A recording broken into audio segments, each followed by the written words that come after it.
বিদায় হজ্জের ভাষণে ১৬ লক্ষ সাহাবীর সামনে আমার রাসূল বলে দিয়েছিলেন, আইয়ুহান নাস তারাকতু ফীকুম আমরাইন। আমার রাসূল সেই সময় বলে দিয়েছিলেন মানব জাতিকে লক্ষ্য করে, হে মানব জাতি, আমি তোমাদের মাঝে দুটো জিনিস শিখে যাচ্ছি, লান তাদিল্লু মা ইন তামাসসাকতুম বিহিমা। এই দুটো জিনিসকে যতদিন পর্যন্ত তোমরা আঁকড়ে ধরবে তোমরা গোমরাহ হবে না, তোমরা পথভ্রষ্ট হবে না। একটি হচ্ছে আল্লাহর কোরআন, আরেকটি হচ্ছে নবীর সুন্নাহ। আর বিদায় হজ্জের ভাষণে নবীজি সহিহ মুসলিমের 1406 নম্বর হাদিসে তিনি বলে দিয়েছেন, ইন্নাল্লাহ ক্বাদ হাররামা যালিকা ইলা ইয়াউমিল কিয়ামা। আমার আল্লাহ সুবহানাহু ওয়া তাআলা মুতা বিবাহকে চিরতরে কিয়ামত পর্যন্ত আমার আল্লাহ হারাম ঘোষণা করে দিয়েছেন। আমার রাসূল বিদায় হজ্জের ভাষণে যখন মুতা বিবাহকে হারাম করে দিলেন, তখন আর মুতা বিবাহের কথা প্রশ্ন আসে না। কি বলেন, আসতে পারে? এটি আসতেই পারে না। শিয়া মাযহাবের দৃষ্টিভঙ্গিতে ওরা বলছেন এটি বৈধ রয়েছে। শিয়া ফিকহবিদদের মতে মুতা বিবাহ আজও শরীয়তের একটি অংশ। যারা শিয়া তারা বলছেন মুতা বিবাহ করতে কোনো বাধা নেই। তারা সূরা আন-নিসার 24 নম্বর আয়াতকে দলিল হিসেবে পেশ করেন, ফামাস্তামতাতুম বিহি মিনহুন্না ফাতুহুন্না উজুরাহুন্না ফারিদা। শিয়া মুফাসসিরদের মতে এখানে ইস্তিমতা উপভোগের বিষয়টি মুতা বিবাহের প্রতি নির্দেশ করে থাকেন। তারা এখানে ইস্তিমতা দ্বারা এখানে মুতা বিবাহের দিকে তারা ইঙ্গিত করেছেন, কিন্তু কোন সুন্নি মুফাসসির এটি নিয়ে কথা বলেন নাই। সুন্নি মুফাসসিররা তারা সেখানে ইস্তিমতা দ্বারা মুতা বিবাহ বলেন নাই, বরং অন্য কিছু তারা বলেছেন যেখানে মোহর থাকবে, সেটি স্থায়ী বিবাহ, সেই বিবাহের কথা বলা হয়েছে। শরীয়তের দলিল নিয়ে তারা বিভিন্ন রকমের মস্কারি করেছেন। তারা শরীয়তের দলিলগুলোকে নিয়ে হাস্যকর বক্তব্য দিয়েছেন। তারা বলেছেন শিয়ারা বলেছেন কেউ যদি মুতা বিবাহ না করে পৃথিবী থেকে বিদায় হয়, কিয়ামতের দিন নবীর শাফাআত পাবে না। নাউজুবিল্লাহ, আরো জোরে বলেন নাউজুবিল্লাহ। তাদের শিয়ারা শুধু এটা করে নাই, বরং আলী রাদিয়াল্লাহু তাআলার ব্যাপারে তারা তো আরো কত কিছু বানিয়েছে। সূরাতুল বিলায়াত নামক একটি সূরা তারা বানিয়েছে। আলাম নাশরাহ লাকা সাদরাক ওয়া ওয়াদানা আনকা বিজরাক আল্লাযী আনকাযা যাহরাক ওয়া জাআলনা আলিয়ান সাহরাক। নাউজুবিল্লাহ। ওয়া জাআলনা আলিয়ান সাহরাক।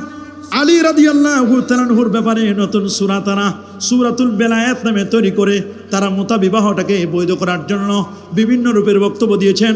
অথচ হযরত আলী রাদিয়াল্লাহু তাআলা হাদিস বর্ণনা করেছেন মুতা বিবাহ এটা চিরতরে হারাম। বলেন মুতা বিবাহ চিরতরে কি হারাম? সুন্নি আলেমগণ স্পষ্ট করে বলে দিয়েছেন মুতা বিবাহ নারীর মর্যাদা, পারিবারিক স্থায়িত্বের পরিপন্থী। এ বিয়ের মূল উদ্দেশ্য বংশ রক্ষা এবং পারিবারিক বন্ধনকে দুর্বল করা। অন্যদিকে শিয়ারা বলছেন এটার বৈধতা, তারা বলছেন বেবিচার রোধ হয়। ওরা বলছেন জেনা বেবিচার করবে। তা জেনা বেবিচার যেহেতু সমাজের মধ্যে চলতেছে, তা জেনা বেবিচারের একটা এটা যেন রোধ হয়, বন্ধ করা যায়। এই জন্য জেনা বেবিচারকে বন্ধ করার জন্য 3 দিন, 15 দিন, 1 সপ্তাহ, 1 মাস বিবাহ করবে। মনে করেন একজন লোক হজে গেছে, হজে যাওয়ার পরে সেখানে 1 মাসের জন্য বিয়ে করবে। 1 মাস থাকবে, তার তো স্ত্রী থাকবে না, 1 মাসে বিয়ে করবে। এরপর বিদেশে গেছে 1 সপ্তাহের সফরের জন্য, 1 সপ্তাহ সে চীনে গেছে, চীনে গিয়ে একটা বিয়ে করে নিবে। রাশিয়া গেছে, রাশিয়ায় গিয়ে একটা বিয়ে করে নিবে। আমেরিকায় গেছে, এখানে একটা বিয়ে করে নিবে। তো এইরকম কন্ট্যাক্ট ম্যারেজ, স্বল্প টাইমের জন্য বিয়ে করা। 3 দিন গেছে একটা এলাকায় সফর করার জন্য, বিয়ে করে নিবে। এরা সুবিধাবাদী। বলেন এগুলো কি সুবিধাবাদী? তাহলে তো দেখবেন যে কত বক্তা বিয়ে করে ফেলবে। চট্টগ্রামে 1 সপ্তাহের মাহফিলে আসবে, বলে চট্টগ্রামে একটা বিয়ে করে নেই। কথা বলেন, এইরকম যদি ইসলাম এত যদি খেলতামাশা হয়তো এটা ইসলাম খেলতামাশার বিষয় নয়, বরং ইসলামে বিবাহটাকে অত্যন্ত গুরুত্ব দেওয়া হয়েছে। সেখানে তার ওয়ারিস উত্তরাধিকারী সম্পদ রয়েছে, মোহর রয়েছে, সাক্ষী রয়েছে, সেখানে উভয়ের ওলির সম্মতি রয়েছে। কি বলেন, এগুলো সবগুলো সাপেক্ষ বিয়ের বন্দোবস্ত করতে হবে। এটা স্বাভাবিক কোনো বিষয় নয়। কিন্তু দুঃখ লাগে, আপনি যদি দেখেন এই যে ফামাস্তামতাতুম বিহি মিনহুন্না ফাতুহুন্না উজুরাহুন্না ফারিদা, এটাকে এই আয়াতকে তারা বিকৃতি করে, শিয়া মুফাসসিররা এই আয়াতটিকে বিকৃতি করে সমাজের মধ্যে তারা ফিতনা সৃষ্টি করছে। মনে রাখবেন, ইসলামে রাসূল করিম সাল্লাল্লাহু আলাইহি ওয়াসাল্লামের সেই বিশিষ্ট সাহাবী, বিশেষ করে জাবির ইবনে আব্দুল্লাহ এবং সালামাত ইবনুল আকওয়া, দুজন বলেন খারাজা আলাইনা মুনাদি রাসূলুল্লাহ সাল্লাল্লাহু আলাইহি ওয়াসাল্লাম, আমাদের কাছে আল্লাহ নবীর একজন আহ্বায়ক আসলো। ফাকালা, তিনি বললেন, ইন্না রাসূলুল্লাহ সাল্লাল্লাহু আলাইহি ওয়াসাল্লাম ক্বাদ আযিনা লাকুম আন তাস্তামতু ইয়ানি মুতাআতান নিসা। যারা এটাকে বৈধ বলেছেন তারা এই দলিল দেন যে রাসূল রাসূলুল্লাহ সাল্লাল্লাহু আলাইহি ওয়াসাল্লাম তোমাদেরকে সাময়িকভাবে মুতা বিবাহ করার অনুমতি দিয়েছেন, সহিহ মুসলিমের হাদিস রয়েছে। কেন এটি মানসুখ হলো প্রশ্ন আসে, তাহলে যখন প্রাথমিক পর্যায়ে বিবাহের অনুমতি দিয়েছিলেন পরবর্তীতে এটাকে কেন মানসুখ করা হলো? পরবর্তীতে রাসূলুল্লাহ সাল্লাল্লাহু আলাইহি ওয়াসাল্লাম এই অনুমতি প্রত্যাহার করে নেন। ফিকের দলিল অনুযায়ী স্পষ্ট করে লেখা আছে, খায়বারের দিন নবীজি নিষেধ করে দিলেন। আল্লাহর হাবিব সাল্লাল্লাহু আলাইহি ওয়াসাল্লাম বলছেন যে না, এই ধরনের বিবাহের মাধ্যমে যৌনাচার বৃদ্ধি পায়, এই সমস্ত বিবাহের মাধ্যমে সমাজের মধ্যে বিশৃঙ্খলা তৈরি হয়। সাময়িক সময়ের জন্য এটি জায়েজ ছিল, পরবর্তীতে এটিকে হারাম করে দেওয়া হয়েছে। ওয়ালা ইয়াজুজু নিকাহুল মুতাতে লিআন্নাহু মানসুকুন, হেদায়া কিতাবের মধ্যে ইমাম মারগিনানি রহমতুল্লাহ আলাই কিতাবুন নিকাহ, মুতা বিবাহ বৈধ নয়, কারণ এটি মানসুখ হয়ে গেছে। এই যে মুতা বিবাহটি এটি মানসুখ হয়ে গেছে, সেই মানসুখ বিষয়টাকে এখন নতুন করে পুনর্জীবিত করতে চায়। কি বলেন, মানসুখের প্রতি আমল করা যায়? মানসুখ বিষয়ের প্রতি কখনো আমল করা যায় না। সুবহানাহু ওয়া তাআলা মানুষকে সৃষ্টি করার সাথে সাথে তার জীবন ধারণের জন্য কিছু ডিমান্ড, কিছু চাহিদা আল্লাহ পাক রব্বুল আলামিন দান করেছেন। সাথে সাথে এই ডিমান্ডকে পূরণ করবার লক্ষ্যে তিনি এর সিস্টেমটিও বলে দিয়েছেন যে তোমাদের ডিমান্ড, তোমাদের চাহিদাটাকে কিভাবে ফিল আপ করা হবে। মানব জীবনের মৌলিক ডিমান্ড, তার খাদ্য, বস্ত্র, বাসস্থান, শিক্ষা, চিকিৎসার নেই জৈবিক চাহিদা, এটি অত্যন্ত গুরুত্বপূর্ণ।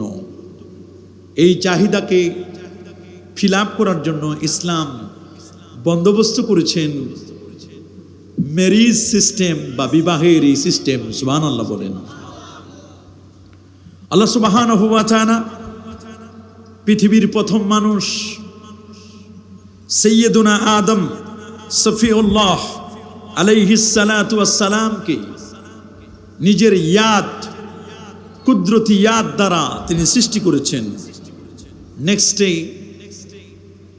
বংশবৃদ্ধির জন্য আল্লাহ পাক রব্বুল আলামিন তারই বাম পাজরের বাঁকা হাড় থেকে হযরতে হাওয়া আলাইহিস সালাতু ওয়াস সালামকে তিনি সৃষ্টি করেছেন। মানব জীবন প্রণালী পরিবর্তনের সাথে সাথে বিবাহের নিয়মও পরিবর্তন ঘটেছে। শুধু তাই নয়, আপনি শুনলে অবাক হবেন, আল্লাহ সুবহানাহু ওয়া তাআলা আদম আলাইহিস সালাতু ওয়াস সালামের সাথে হাওয়া আলাইহিস সালাতু ওয়াস সালামকে সৃষ্টি করে আদম এবং হাওয়ার মাঝে বিবাহের বন্ধন, বিবাহের বন্দোবস্ত আল্লাহ তাআলা করে দিলেন। সুবহানাল্লাহ। পৃথিবীর প্রথম বিবাহটি হয়েছিল জান্নাতে। সুবহানাল্লাহ বলেন। বলুন না, পৃথিবীর প্রথম বিবাহ হয়েছিল কোথায়?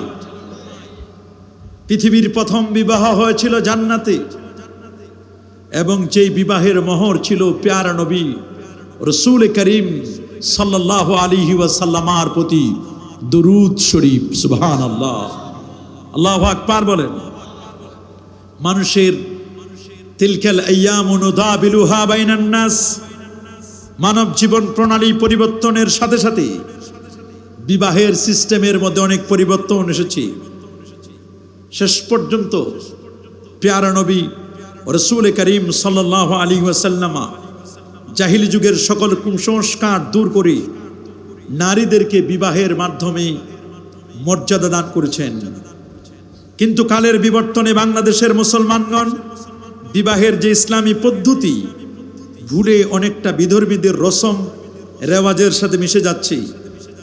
আপনারা শুনলে অবাক হবেন, জাহিলি যুগে স্টান কান্ট্রিগুলোতে বর্তমানে এখন জাহিলি যুগকে প্র্যাকটিস করছেন। আমরা যদি ইউরোপ কান্ট্রি সহ বর্তমান আমরা যদি দেখতে পাই, তাহলে দেখব সেই সময়ে 3Wর খেলা ছিল। WWW. 3W নিয়ে সবচেয়ে বেশি মাতোয়ারা ছিল। এক W হচ্ছে ওমেন মানে নারী, আর এক W হচ্ছে ওয়াইন, ওয়াইন মানে হচ্ছে মদ, আর এক W হচ্ছে ওয়ার, ওয়ার মানে যুদ্ধ। সেই জাহিলি যুগে তাদের সেই জঙ্গলময় পরিবেশে তাদের মধ্যে কোনো মঙ্গল ছিল না। মাইট ইজ রাইট, জোর যার মুল্লুক তার, এই নীতি ছিল সেই সময়। আপনার শুনলে অবাক হবেন, 3Wর খেলা যখন চলছিল, ওয়াইন, ওয়ার, ওমেন, ইভেন সেই যুগের যারা নারী ছিল, মানুষকে বাজারে বিক্রি করা হতো, তাদের কোনো ধরনের কোনো মূল্য ছিল না। নারীদেরকে বাজারের মধ্যে বিক্রি করা হতো পণ্যের মতো। সেই পণ্যের মতো যাদেরকে বিক্রি করা হতো, নারীদেরকে ছিল কলমের মতো। কলমের কালি ফুরাই গেলে, বিয়ের পরেই তাদের জীবন যৌবন ফুরিয়ে গেলেই 5 টাকা দামের কলম কালি ফুরাই গেলে যেমন আমরা ফেলে দিই, নারীদেরকে ব্যাকডেটে ফেলে দিত তারা। নারীদের কোনো গুরুত্ব দিত না। নারীদেরকে নিজেদের দাস দাসীদের মতো তাদেরকে মনে করা হতো। তাদের কোনো মর্যাদা ছিল না। শুধু তাই নয়, নারীদেরকে উটের লেজে বেঁধে তাদেরকে উট দৌড় দেওয়া হতো, ঘোড়া দৌড় দেওয়া হতো। নারীদেরকে নির্যাতন, নিপীড়ন। ইভেন কোনো ভালো পরিবারে যদি কোনো নারী জন্ম নিত, ওয়াইজাল মাউদাতু সুইলাত বিআইয়ি দামবিন কুতিলাত, জীবন্ত প্রথিত করা হতো একজন নারীকে, ছোট্ট সোনামণিটিকে। সেই পরিস্থিতি ছিল জাহিলি যুগে। সেই জাহিলি যুগের সিস্টেমগুলো কেমন যেন আজ আমরা আবার ফিরে পেতে চাই। নাউজুবিল্লাহ, আরো জোরে বলো নাউজুবিল্লাহ। আল্লাহ সুবহানাহু ওয়া তাআলা পৃথিবীর সবকিছু জোড়ায় জোড়ায় সৃষ্টি করেছেন।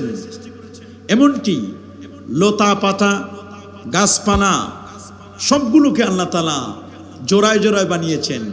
ইয়া আইয়ুহান নাস ইন্না খালাকনাকুম মিন যাকারি ওয়া উনসা ওয়া জাআলনাকুম শুউবান ওয়া কাবাইলা লিতাআরাফু ইন্না আকরামাকুম ইনদাল্লাহি আতকাকুম।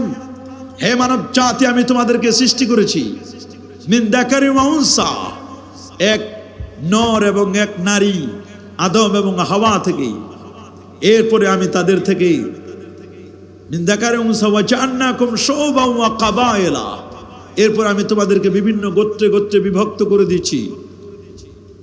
গোত্র গোত্রে কেন বিভক্ত করে দিলাম? লিতাআরাফু, যাতে করে তোমরা পরস্পরের পরিচিতি লাভ করতে পারো। ইন্না আকরামাকুম ইনদাল্লাহি আতকাকুম, তোমাদের মধ্যে কে তালুকদার, তোমাদের মধ্যে কে জমিদার, কে চৌধুরী ফ্যামিলির, কে কোন ফ্যামিলির, এগুলো আমার কাছে মর্যাদার মাপকাঠি নয়। বরং আমার কাছে মর্যাদার মাপকাঠি হচ্ছে যিনি যত বড় মুত্তাকি, যিনি যত বড় পরহেজগার, যার যত হৃদয় গহীনে তাকওয়া আছে। ইন্না আকরামাকুম ইনদাল্লাহি আতকাকুম, আল্লাহ বলেন আমার কাছে সবচেয়ে দামি মানুষ হচ্ছেন তিনি যিনি যত বড় মুত্তাকি। সুবহানাল্লাহ। বরং এই পৃথিবীর মধ্যে কেউ যদি আল্লাহকে ভয় করে, ঈমান আর তাকওয়া যদি থাকে, রব্বুল আলামিন আসমান আর জমিনের যত বারাকা আছে সব বারাকাগুলো তাদের জন্য রব্বুল আলামিন খুলে দিবেন, সে ওয়াদা করেছেন। সুবহানাল্লাহ।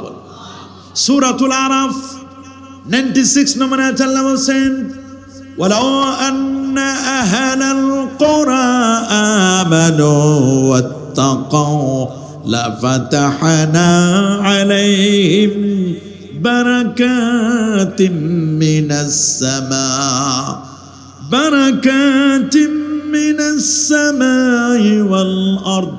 যদি জনপদের মানুষগুলো দুটো জিনিস আমাকে দিত, এক হচ্ছে তাদের ঈমান আর দ্বিতীয়টি হচ্ছে তাদের তাকওয়া।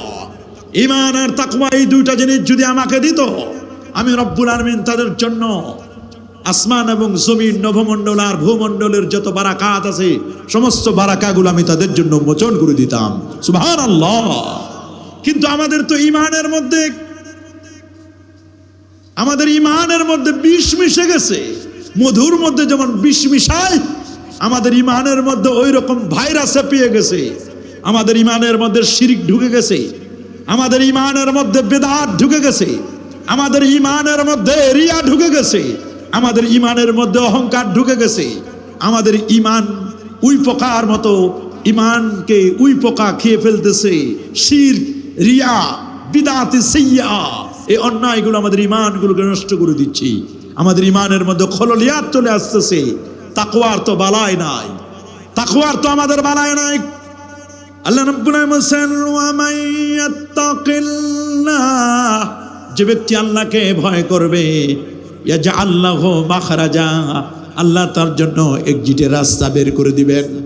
ওয়া ইয়ারযুকুহু মিন হাইসু লা ইয়াহতাসিব, শুধু তাই নয়, আল্লাহ রাব্বুল আলামিনকে যারা ভয় করবে, রব্বুল আলামিন তাদের জন্য এক্সিটের রাস্তা বের করে দিবেন। তাদের সামনে আর কোনো কঠিন বিষয় থাকবে না, এবং তাদেরকে এমন অডেল রিজিক আল্লাহ দান করবেন যেটি সে কখনো কল্পনাই করতে পারে নাই। এজন্য আল্লাহ রাব্বুল আলামিন মানুষকে জোড়ায় জোড়ায় বানিয়েছেন। সুবহানাল্লাহ বলেন। ইয়া আইয়ুহান নাসু তাকু রাব্বাকুমুল্লাযী খালাকাকুম মিন নাফসিন ওয়াহিদা ওয়া খালাকা মিনহা যাওজাহা ওয়া বাসসা মিনহুমা রিজালান কাসীরান ওয়া নিসা ওয়াত্তাকুল্লাহাল্লাযী তাসাআলুনা বিহি ওয়াল আরহাম ইন্নাল্লাহা কানা আলাইকুম রাকীবা। সূরাতুন নিসার সূচনা লগ্নে আল্লাহ জানান দিচ্ছেন, ইয়া আইয়ুহান নাস, হে মানব জাতি, মুসলমানদেরকে শুধু নয় সবাইকে লক্ষ্য করে বলেন, ইয়া আইয়ুহান নাস, হে মানব জাতি, হে মানব জাতি, ইয়া আইয়ুহান নাস ইন্না খালাকনাকুম, ইয়া আইয়ুহান নাস তাকু রাব্বাকুম, হে মানব জাতি তোমরা তোমাদের রবকে ভয় করো। সুবহানাল্লাহ বলে। ইয়া আইয়ুহান নাস তাকু রাব্বাকুমুল্লাযী, সেই রবকে তোমরা ভয় করো, আল্লাযী খালাকাকুম, যিনি তোমাদেরকে সৃষ্টি করেছেন, মিন নাফসি ওয়াহিদা, একটি মাত্র আত্মা থেকে। তাফসীরে জালালাইনের মধ্যে এসেছে সেই একটি আত্মা হলো হযরতে আদম সফিউল্লাহ, 120 হাত লম্বা। সুবহানাল্লাহ বলেন। সহিহুল বুখারীর বর্ণনা, খালাকাল্লাহু আদম আলা সূরাতিহি ওয়া তুলুহু 60 দিরান, 60 গজ 120 হাত লম্বা আল্লাহ বানায় দিলেন আদম নবীকে। 120 হাত বানানোর পরে আদম আলাইহিস সালামের ভালো লাগে না, তার পাশে বাম পাজর দিয়ে আল্লাহ বানায় দিলেন হাওয়া আলাইহিস সালামকে বাঁকা হাড় থেকে। এই জন্য নারীরা একটু তেরা বাঁকা হয়, তাদেরকে বেশি সোজা করতে যেও না, বেশি সোজা করতে গেলে ভেঙে যাবে। কথা বলেন ঠিক কিনা? নারী জাতি একটু কি হয়, তেরা বেঁকা হয়, তাদেরকে বানানো হয়েছে বাঁকা হাড় থেকে। কি থেকে? তাদেরকে বানানো হয়েছে বাঁকা হাড় থেকে। তাদেরকে যদি বেশি সোজা করতে যাও তাহলে কিন্তু তারা ভেঙে যাবে। কথা বলেন ঠিক কিনা? এই জন্য 3Wর খেলা, www. ওমেন, নারী, ওয়াইন, মদ, ওয়ার মানে যুদ্ধ। জাহিলি যুগের মানুষগুলো যুদ্ধ প্রিয় ছিল, যুদ্ধ ছিল ওদের খুবই প্রিয়। যুদ্ধ না হলে ওদের ভালো লাগতো না। আর শেষ পর্যন্ত যদি কোনো বড় কোনো যুদ্ধ করতে না পারতো তাহলে ভাইয়ে ভাইয়ে যুদ্ধ করতো, ডামি যুদ্ধ। কি যুদ্ধ? ডামি যুদ্ধ তারা করতো, নিজের আত্মীয়দের মধ্যে যুদ্ধ লাগাই দিত। যুদ্ধ ছাড়া ওদের ভালো লাগতো না। এই মানুষগুলো ছিল এমন অবস্থা। আপনারা জানেন আউস এবং খাজরাজের যুদ্ধ, এরকম কত যুদ্ধ হয়েছে। সেই যুদ্ধ তাদের লাগাই দিত। আর ছিল ওয়াইন, ওয়াইন মানে হচ্ছে মদ। বলে না ওয়াইন কি? মদ। মদ্যপায়ী ছিল তারা, বিভিন্ন ব্র্যান্ডের মদ তারা পান করত। এগুলো ছিল তাদের খেলা। আল্লাহ পাক রব্বুল আলামিন আদম আলাইহিস সালামের পাশে হাওয়াকে বানায়া দুজনের মধ্যে প্রথম বিবাহে প্রথম দুলাহা, প্রথম যিনি বিবাহের একেবারে পীরে বসলেন তিনি আদম, আরেকজন হচ্ছেন হযরতে হাওয়া। আমাদের মুসলিম জাতি নয়, মানব জাতির পিতা এবং মাতা। সুবহানাল্লাহ বলেন, আল্লাহু আকবার বলেন। মুসলিম জাতির পিতা মাতা আমাদের মা এবং আমাদের বাবা প্রথম বিবাহ বন্ধনে আবদ্ধ হলেন আদম এবং হাওয়া। এই বিবাহটি ছিল জান্নাতে। আল্লাহ পাক রব্বুল আলামিন জানান দিচ্ছেন, শুধু তাই নয়, নারী এবং পুরুষ করে আল্লাহ যেমন দুটো ভাবে সৃষ্টি করেছেন, একে অপরের প্রতি আকর্ষণীয় করে দিয়েছেন। ইসলামে নারী পুরুষের মধ্যে সম্পর্ক স্থাপন, বসবাস এবং জৈবিক চাহিদা পূরণের একমাত্র পন্থা হিসাবে, একমাত্র সিস্টেম হিসেবে আল্লাহ তাআলা বিবাহের প্রচলন করেছেন। এই জন্য প্রত্যেক অভিভাবককে তাদের অধীনস্থদের বিবাহের ব্যবস্থা করার নির্দেশ দিয়ে আল্লাহ বলেন, ওয়ানকিহুল আয়ামা মিনকুম ওয়াস-সালিহিনা মিন ইবাদিকুম, তোমাদের মধ্যে যারা স্বামীহীন তাদের বিবাহ সম্পাদন করো, তোমাদের দাস দাসীদের মধ্যে যারা সৎ তাদেরও। সূরাতুন নূরের 32 নম্বর আয়াতে আল্লাহ জানান দিচ্ছেন, বিবাহের মাধ্যমে মানুষ তার দৃষ্টিকে সংযত করে, যৌনাঙ্গের পবিত্রতা রক্ষার মাধ্যমে জান্নাতের পথ সুগম করতে সক্ষম হয়। বিবাহ এটা শুধুমাত্র জৈবিক চাহিদা পূরণ নয়, বরং বিবাহের মাধ্যমে মানুষের অনেকগুলো আল্লাহ পাক রব্বুল আলামিন তাদের চারিত্রিক গ্যারান্টি দিয়েছেন। নৈতিক অবক্ষয় যেন না হয়, সেই নৈতিক অবক্ষয় রোধে বিবাহের বন্দোবস্ত করেছেন নবী পাক সাল্লাল্লাহু আলাইহি ওয়াসাল্লাম। তিনি যুবকদেরকে লক্ষ্য করে বলেছিলেন, রে যুব সমাজ, আজকে যারা কন্টাক্ট ম্যারেজ সামটাইম, কয়েক ঘন্টার জন্য, কয়েক দিনের জন্য, কয়েক মাসের জন্য যারা এরকম কন্টাক্ট ম্যারেজ অল্প দিনের জন্য বিবাহ বন্ধনে আবদ্ধ হওয়ার জন্য ব্যস্ত হয়ে যাচ্ছে, আবার কেউ মিডিয়া সেন্টার খুলে হালাল করার জন্য ব্যস্ত হয়ে যায়, মিডিয়া সেন্টার খুলেছে। একজন তালাকপ্রাপ্ত নারী, তাকে 3 মাস ইদ্দত পালন করতে হবে। 3 মাস ইদ্দত পালন করার পরে সে যদি প্রথম স্বামীর কাছে ফিরে আসতে চায়, তাকে আবার অন্য জায়গায় বিয়ে বসতে হবে। দ্বিতীয় স্বামীর ন্যাচারালি যদি তাকে তালাক দিয়ে দেয়, আবার 3 মাস ইদ্দত পালন করে আবার সে প্রথম স্বামীর কাছে ফিরে আসতে পারবে। এই যে সিস্টেম, এই যে প্রসিডিউরটা, এটাকে ইসলাম খুব সুন্দর প্রাকৃতিকভাবে বলেছেন, কিন্তু এটাকে প্রাকৃতিক না রেখে, ন্যাচারাল না রেখে, এইটাকে এখন হালাল করানোর জন্য, ঠিক আছে তুমি 3 তালাক প্রাপ্ত নারী, কোনো প্রবলেম নাই, তোমার জন্য আমাদের মিডিয়া সেন্টার, হালালা সেন্টার বানাই দিছে। নাউজুবিল্লাহ বলেন। হালালা সেন্টার বানাই দিয়ে, হালালা সেন্টার করে নতুন নতুন যুবকদেরকে রেখে দিয়েছে। সেই যুবকদেরকে রেখে, ঠিক আছে তুমি যুবকের সাথে তোমার বিবাহ হবে, তুমি 1 দিন অথবা 2 দিন অথবা 3 দিন পর্যন্ত ফিজিক্যাল রিলেশন মুজামাত হবে, তার সাথে ফিজিক্যাল রিলেশন একসাথে অবস্থান করার পরে ওই ছেলেটা আবার তোমাকে তালাক দেবে, তুমি 3 মাস ইদ্দত পালন করে আবার তোমার প্রথম স্বামীর কাছে চলে আসতে পারবা। তুমি যেন প্রথম স্বামীর কাছে চলে আসতে পারো, এই সিস্টেমটি আমরা তোমাকে সব কিছু করে দিব, আমার অফিসিয়ালি এটা আমরা করে দিব। এইরকম আলেম নামের কিছু জালেম, আলেম নামের কিছু কলঙ্ক তারা হালালা সেন্টার করে দিয়েছে, যুবকদেরকে উৎসাহিত করছে। আর যুবকরা চিন্তা করছে, এইরকম 3 দিনের জন্য যদি নতুন নতুন সঙ্গিনী পাওয়া যায়, খারাপ কিসের এটা? বলেন, এটা কি ইসলামী অ্যালাউ করে?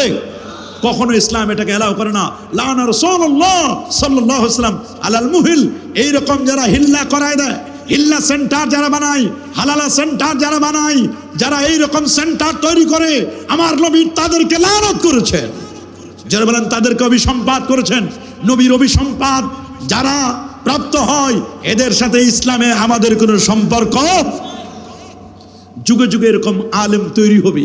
রাসূল আকরাম সাল্লাল্লাহু আলাইহি সাল্লাম 1500 বছর আগে বলে দিয়েছেন, ইন্নাল্লাহা লা ইয়াকবিদুল ইলমা ইনতিজান, আমার আল্লাহ ইলমকে একবার উঠাই নেবেন না, ওয়ালাকিন ইয়াকবিদুল ইলমা বিকবজিল উলামা বিমাউতিল উলামা, বরং আলেমদেরকে আল্লাহ উঠাই নেবেন ইন্তেকালের মাধ্যমে।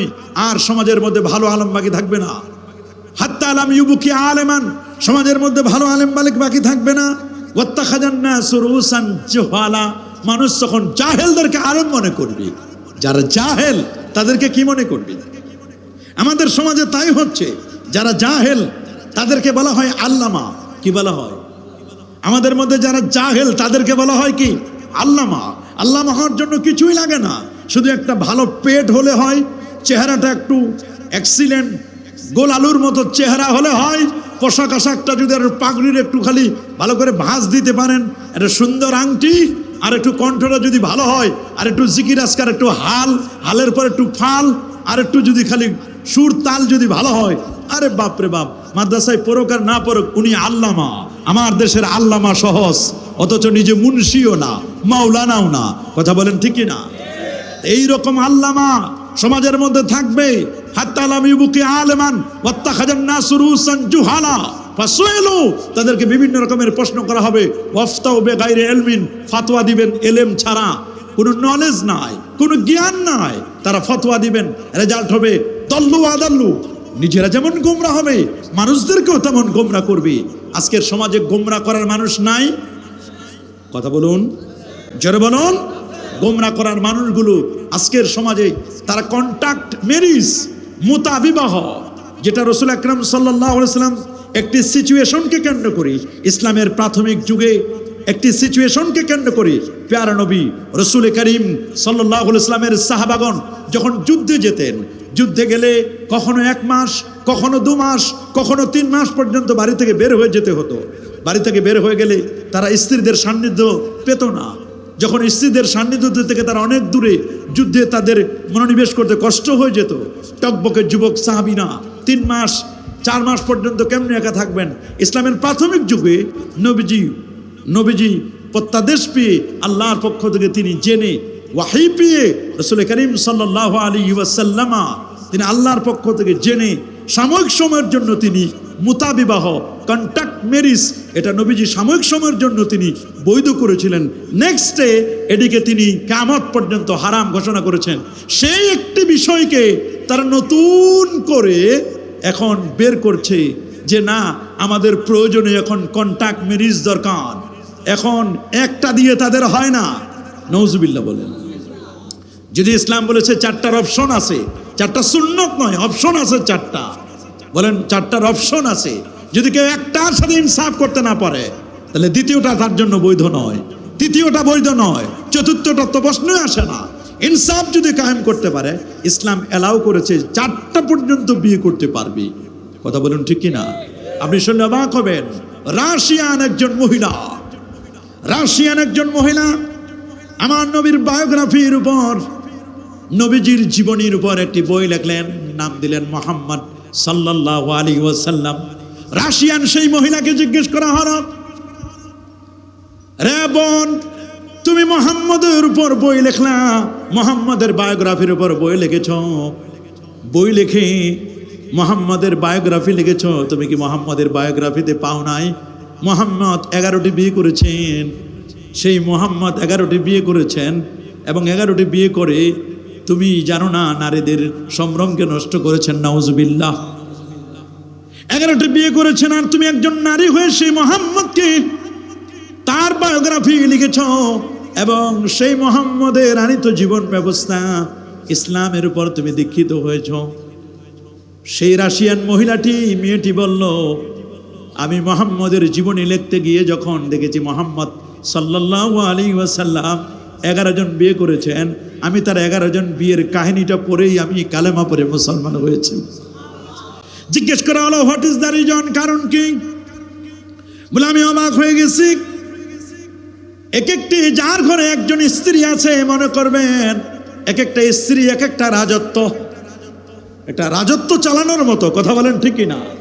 রাজত্ব চালাতে ইজি হয়, কিন্তু ঘরের স্ত্রী চালানো বড় কঠিন। জোরে বলেন, ঘরের স্ত্রী চালানো বড় কি কঠিন? ঘরের স্ত্রী চালানো বড় কঠিন। তিনি বলে দিলেন, শোনো, এই পৃথিবীর মধ্যে তুমি ভালো না মন্দ, তোমার ক্যারেক্টার কেমন, তোমার চরিত্র কেমন, যদি তুমি এক জায়গায় ক্লিক করো তাহলে সত্য কথাটা বের হয়ে আসবে। সেটা হচ্ছে তোমার স্ত্রীর কাছে যদি ভালো হও তাহলে সবার কাছে তুমি ভালো। সুবহানাল্লাহ বলেন। যদি জিজ্ঞেস করি যে তোমার স্ত্রীর কাছে তুমি কেমন, বলে এই কথা, বলে তোমার স্ত্রীকে জিজ্ঞেস করি তুমি কেমন, বলে এটা সরাসরি বলা যাবে না, এটা কানে কানে বলতে হবে। সরাসরি বললে হাটে হাড়ি ভাঙে দিবে। নাউজুবিল্লাহ। আমরা যদি বলি যে ঠিক আছে আমার সম্পর্কে আমার স্ত্রীকে জিজ্ঞেস করুন, ওনাকে যদি বলি ওনার সম্পর্কে ওনার স্ত্রীকে জিজ্ঞেস করুন, ওপেনিয়ন নেন, স্বামীটা কেমন, বলে এটা ওপেনলি বলা যাবে না, এটা কানে কানে বলতে হবে। মানে বলতে চাই না। কথা বলেন ঠিক না? কিন্তু আল্লাহর নবী একজন নয়, দুজন নয়, তিনজন নয়, 5 জন নয়, 11 জন স্ত্রী ছিল। তাদেরকে এমনভাবে টাইম দিয়েছেন, এমনভাবে সময় দিয়েছেন, এমন আদালত ইনসাফ নবীজি কায়েম করেছেন, এমন ইনসাফ নবীজি প্রতিষ্ঠা করেছেন। কোনোদিন 11 জন স্ত্রীর একজন স্ত্রীও সাংবাদিক সম্মেলন করেন নাই। কোনোদিন একজন স্ত্রীও নবীজিকে কখনো নাম ধরে তো দূরের কথা, কখনো নাম বলে বলে নয়। আমার নবীর কাছে তার স্ত্রী ছিল, স্ত্রীরা ছিল এমন, স্ত্রীরা নবীকে ডাকতো মুহাম্মদ বলে নয়, বলতেন ইয়া রাসূলুল্লাহ। আল্লাহু আকবার বলেন। কি বলতেন? নবীজি তার চাচাদের কাছে ছিলেন ইয়া রাসূলুল্লাহ, নবীজি নাতিদের কাছে ছিলেন ইয়া রাসূলুল্লাহ, নবীজি আপন ফুফুদের কাছে ফুফিদের কাছে ছিলেন ইয়া রাসূলুল্লাহ। নবীজিকে মুহাম্মদ বলে ডাকে নাই, বরং জাহির যুগের মানুষরা নবীজিকে as-সাদিক আল-মাসদুক আল-আমিন, আল-আমিন উপাধি দিয়েছিলেন, চরম সত্যবাদী। এবং তাদের যত রকমের ট্রাস্ট, যত আমানত, সমস্ত আমানতগুলো আমার রসুলের কাছে রেখে গিয়েছিলেন। সুবহানাল্লাহ বলেন। কেমন রসুল? সেই নবীজির ক্যারেক্টারিস্টিক, নবীজির চরিত্র, আল্লাহর হাবিব সাল্লাল্লাহু আলাইহি ওয়াসাল্লাম তিনি যুব সমাজকে কিভাবে অ্যাড্রেসিং করেছেন। ইয়া মাশারাশ শাবাব, হে যুব সমাজ, মান ইসতাতা মিনকুমুল বাত হে যুব সমাজ শুনে রাখো, তোমাদের মধ্যে যারা বিবাহের সামর্থ্য রাখো, মানিস্তাতা মিনকুমুল বাত ফালিয়াতাজাওয়াজ, তোমাদের মধ্যে যারা বিবাহের ক্যাপাবিলিটি রাখো, সামর্থ্য রাখো, সে যেন বিবাহ করে। সুবহানাল্লাহ বলেন। যুব সমাজকে নবীজি লক্ষ্য করে বলেন, ইয়া মাশারা শাবাব, হে যুব সমাজ, হে ইয়ুথরা, ইয়ংরা, শুনে রাখো, ইয়ুথ যারা, ইয়ং যারা, তোমাদের মধ্যে যাদের সামর্থ্য রয়েছে, তোমাদের যাদের ক্যাপাবিলিটি রয়েছে, তোমরা বিয়ে করো। মানিস্তাতা মিনকুমুল বাত ফালিয়াতাজাওয়াজ ফাইন্নাহু আগাদ্দু লিল বাসার, তোমাদের চক্ষুকে অবনমিত রাখবে, চোখের দৃষ্টিশক্তিকে অবনমিত রাখবে। তোমার ঘরে যখন টকবগে সুন্দরী স্ত্রী থাকবে, তখন পর নারীর দিকে তুমি আর চোখ তুলি তাকাবা না। আল্লাহু আকবার বলেন, আর যেমন আল্লাহু আকবার। ওয়া হাসানুল ফারস, তুমি লজ্জাস্থানকে হেফাজত করতে পারবা।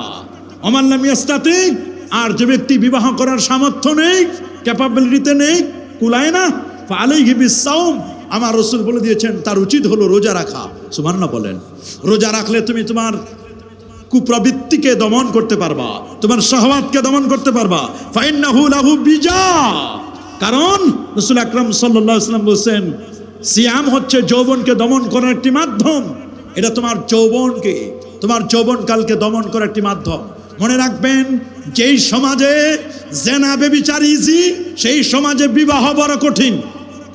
বলে না, যেই সমাজে জেনা ব্যভিচার ইজি হয়ে যায়, সেই সমাজে বিবাহ কি কঠিন। আর যেই সমাজের মধ্যে বিবাহকে সহজ হয়, যেই সমাজের মধ্যে বিবাহ সহজ, ওই সমাজে জেনা ব্যভিচার বড় কঠিন হয়ে যায়।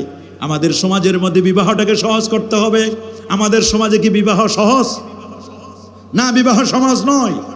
নিজের স্ত্রীকে যাকে বিয়ে করতে যাচ্ছেন তাকে 5 থেকে 10 লাখ টাকার শুধু অর্নামেন্টস, গোল্ড দিতে হয়। কি দিতে হয়? গোল্ড দিতে হয়। এরপরে ওলিমার অনুষ্ঠান, এরপরে বাবা যদি বিয়ে দেন, মেয়েকে যৌতুক নামের কৌতুক দিতে হয় 10 লাখ, 15 লাখ, 20 লাখ পর্যন্ত, নাউজুবিল্লাহ। এবং ছেলের ঘরের আত্মীয় স্বজন 1-150 মানুষকে খাওয়ানোর প্রায় 4-5 লক্ষ টাকা ব্যয় হয়ে যায়। তারপর তাও যদি আবার কমিউনিটি সেন্টারে যদি হয়, তা তো আরো বড় কঠিন। কমিউনিটি সেন্টারে বরকে খুশি করার জন্য, বরপক্ষকে খুশি করার জন্য নতুন নতুন আইটেম সিস্টেম চালু করে 5 থেকে 10 লক্ষ টাকা ব্যয় করা হবে। এই সমাজে বিবাহ কঠিন নয় নাকি? বিবাহ কঠিন না জেনা কঠিন? বিবাহ কঠিন, জেনা সহজ। বলে 10-20 লাখ টাকা খরচ করার চেয়ে তো আমি 200 টাকা 500 টাকা দিয়ে কন্ট্রাক্ট ম্যারেজে 500 টাকা দিলেই তো আমি রাত কাটাতে পারি। নাউজুবিল্লাহ বলেন, আরো জোরে বলেন নাউজুবিল্লাহ। এই জন্য বলে দিয়েছেন লা তাকরাবুজ জিনা, তুমি জেনা ব্যভিচারের কাছে যেও না। আজকের যুব সমাজ কেন মুতা বিবাহের দিকে ঝুঁকছে, কেন কন্ট্রাক্ট ম্যারেজের দিকে ঝুঁকছে? কারণ মূল বিবাহ তাদের জন্য খুব হার্ড, খুব কঠিন হয়ে গেছে। কথা বলুন ঠিক কিনা? আমাদের সমাজপতি যারা, আমাদের দায়িত্বশীল যারা, বিবাহটাকে সহজ করতে হবে। যৌতুক এটা ইসলামে যেমন হারাম, রাষ্ট্রীয় আইনেও তেমন হারাম। কথা বলুন। যৌতুকটা এটি ইসলামে যেমন হারাম, রাষ্ট্রীয় আইনে হারাম, কিন্তু প্রয়োগ নাই আমাদের। কি এটির প্রয়োগ আছে? এটির আমাদের কিন্তু প্রয়োগ নাই। রাসূল আকরাম সাল্লাল্লাহু আলাইহি সাল্লাম তিনি বলে দিয়েছেন তাজাওয়াজুল ওয়াদুদ আল ওয়ালুদ, তুমি ওই নারীকে বিয়ে করো, আল ওয়াদুদ প্রেমময় নারী। সুবহানাল্লাহ বলেন। তুমি এমন নারীকে বিয়ে করবে যে নারী প্রেমময়ী, আল ওয়ালুদ যেই নারী অধিক সন্তান দানকারিণী মহিলা, যেই নারী বেশি সন্তান দেয়, এইরকম নারীকে বিয়ে করবা।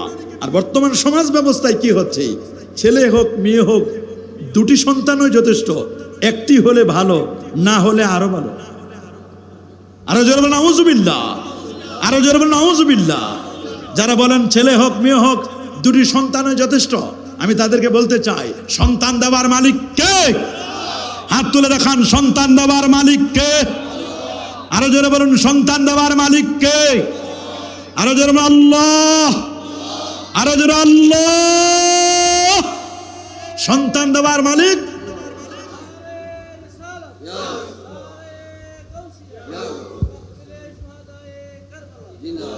সন্তান দেওয়ার মালিক হচ্ছেন আমার আল্লাহ।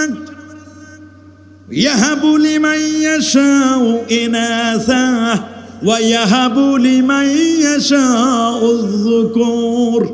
রব্বুল আলামিন যাকে চান তাকে কন্যা সন্তান দেন, আবার যাকে চান তিনি ছেলে সন্তান দেন। আল্লাহ রাব্বুল আলামিন চাইলে ওয়া ইয়াজালু মান ইয়াশাউ আকিমা, আল্লাহ তাআলা যাকে চান তিনি বান্দা বানান, আবার যাকে চান ছেলেও দেন মেয়েও দেন, কাউকে শুধু মেয়ে দেন, কাউকে শুধু ছেলে দেন, আবার যাকে চান ছেলেও দেন মেয়েও দেন, আবার ছেলে মেয়ে না দিয়ে আমার আল্লাহ কাউকে বন্ধা বানান। যাকে বন্ধা বানান তার অবস্থাটা বড় কঠিন, কথা বলেন ঠিক কিনা? কত মাজারে দৌড়ায়, কত ওলি আল্লাহর দরবারে যায়, কত পীরের কাছে যায়, কত মানুষের কাছে তাবিজ নেয়, কবজ নেয়, ঠিক কিনা বলেন? কতজনের কাছে কত মাজারে গিয়ে তালা মারে, তারপরে সন্তান হয় না। আল্লাহর ওলিদেরকে উসিলা দেয়, দেয় কি দেয় না?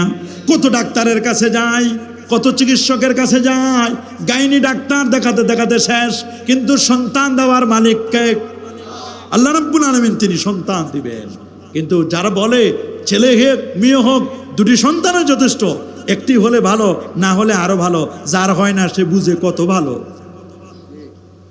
বলেন, যার হয় না সে বুঝে সন্তান না হওয়ার জ্বালাটা কেমন। আমার রাসূল বলে দিয়েছেন, তাজাওয়াজুল ওয়াদুদ আল ওয়ালুদ, তুমি এমন নারীকে বিয়ে করো যেই নারী হচ্ছে প্রেমময়ী, অধিক সন্তান দানকারিণী। ফাইন্নি, কারণ হচ্ছে মুকাসিরুম বিকুমুল উমাম, কঠিন কিয়ামতের ময়দানে আমি রাসূল তোমাদেরকে নিয়ে গর্ববোধ করব যে আমার উম্মত বেশি। সুবহানাল্লাহ বলেন। হাশরের ময়দানে আখেরি নবীর উম্মত হবেন 120টি কাতারের মধ্যে 80টা কাতার হবে আমার নবীর উম্মত, আর বাকি 40টা কাতার হবে বাকি 1,23,999 জন নবীর উম্মত। আল্লাহু আকবার বলেন। আল্লাহ রাব্বুল আলামিন বলেন বিবাহ করা, এটা যে বিবাহ করা সুন্নাত, সূরাতুর রাদের 13 নম্বর সূরা আর 38 নম্বর আয়াতে আল্লাহ জানান দিচ্ছেন, وَلَقَدْ أَرْسَلْنَا رُسُلًا مِّن قَبْلِكَ وَجَعَلْنَا لَهُمْ أَزْوَاجًا وَذُرِّيَّةً। আল্লাহু আকবার বলেন। হে রাসূল, আমি আপনার পূর্বে অনেক রাসূলকে প্রেরণ করেছিলাম, তাদেরকে স্ত্রী এবং সন্তান সন্ততি দিয়েছিলাম। আপনার পূর্বে বহু নবী এবং রাসূল চলে গেছেন, প্রত্যেক নবী এবং রাসূলকেই আমি সন্তান সন্ততি দিয়েছিলাম। সুবহানাল্লাহ বলেন। আরে যে আল্লাহু আকবার। সুতরাং বিয়ে করা এটা নবীদের সুন্নাত, বলেন না কার সুন্নাত? রাসূল বলে দিয়েছেন, আন-নিকাহু মিন সুন্নতি ফামান রাগিবা আন সুন্নতি ফালাইসা মিন্নি। বিবাহ করাটা আমার সুন্নাত। মান নাকাহা ফাকাদ ইস্তাকমালাল ঈমান, যে বিয়ে করলো তার ঈমানটা পরিপূর্ণ হয়ে গেল। সুবহানাল্লাহ বলেন। যে ব্যক্তি বিয়ে করলো তার ঈমান কি হয়ে গেল? তার ঈমান পরিপূর্ণ হয়ে গেল। রাসূল কারীম সাল্লাল্লাহু আলাইহি ওয়াসাল্লাম বলে দিয়েছেন, আরবাউন মিন সুনানিল মুরসালিন, 4টি জিনিস আছে যেটি নবীগণের সুন্নাত। সুবহানাল্লাহ বলেন। বলেন না, 4টা জিনিস কার সুন্নাত? নবীদের সুন্নাত।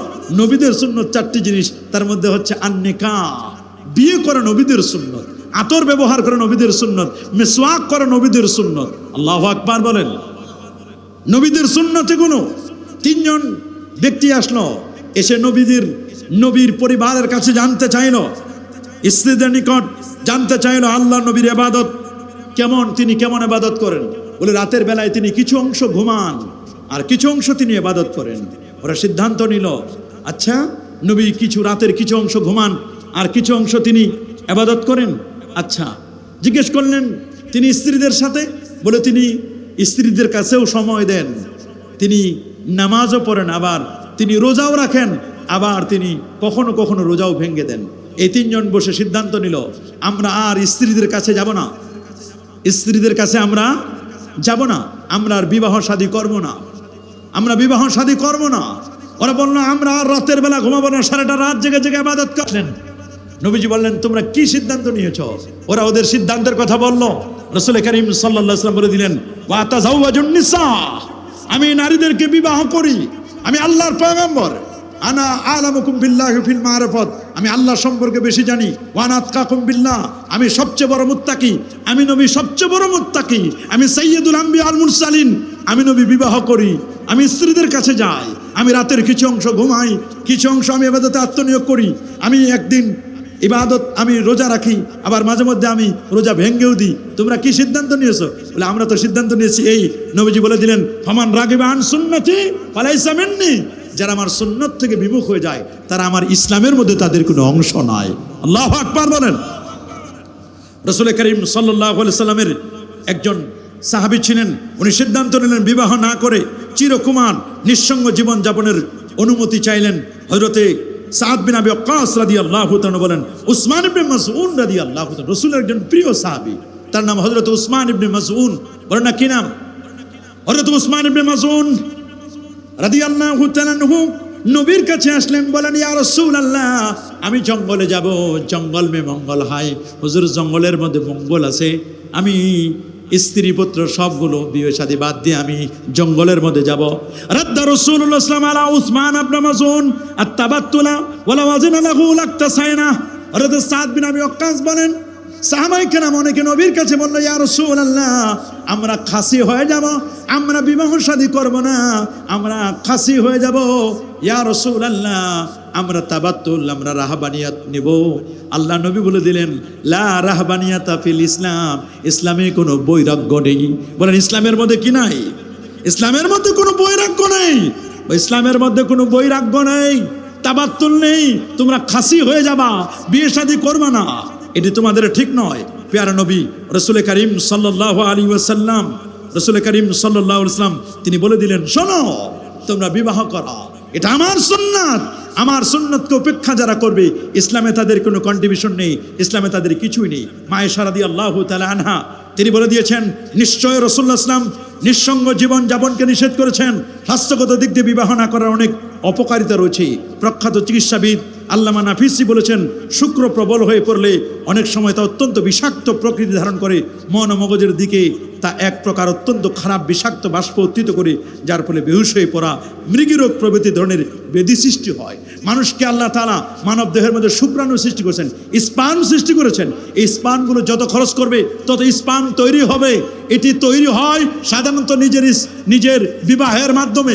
বিবাহের মাধ্যমে এটি খরচ হয়। এটি আবার স্পামগুলো খরচ হয় বিবাহের মাধ্যমে। এটা যখন সে খরচ করবে না, এটাকে যখন সে জমা করে রাখবে, এগুলো এক সময় বিষ হয়ে মানুষ মৃগী রোগে আক্রান্ত হয়ে যায়, মানুষ মুগমা হারায়, বেহুশ হয়ে যায়। তাহলে বিবাহ না করার অনেক অপকারিতাও রয়েছে। আল্লাহ সুবহানাহু ওয়া তাআলা এই যে বিবাহের সিস্টেমটি আমাদের জন্য করে দিলেন, এটা কেন এগুলো করে দিয়েছেন? কেন?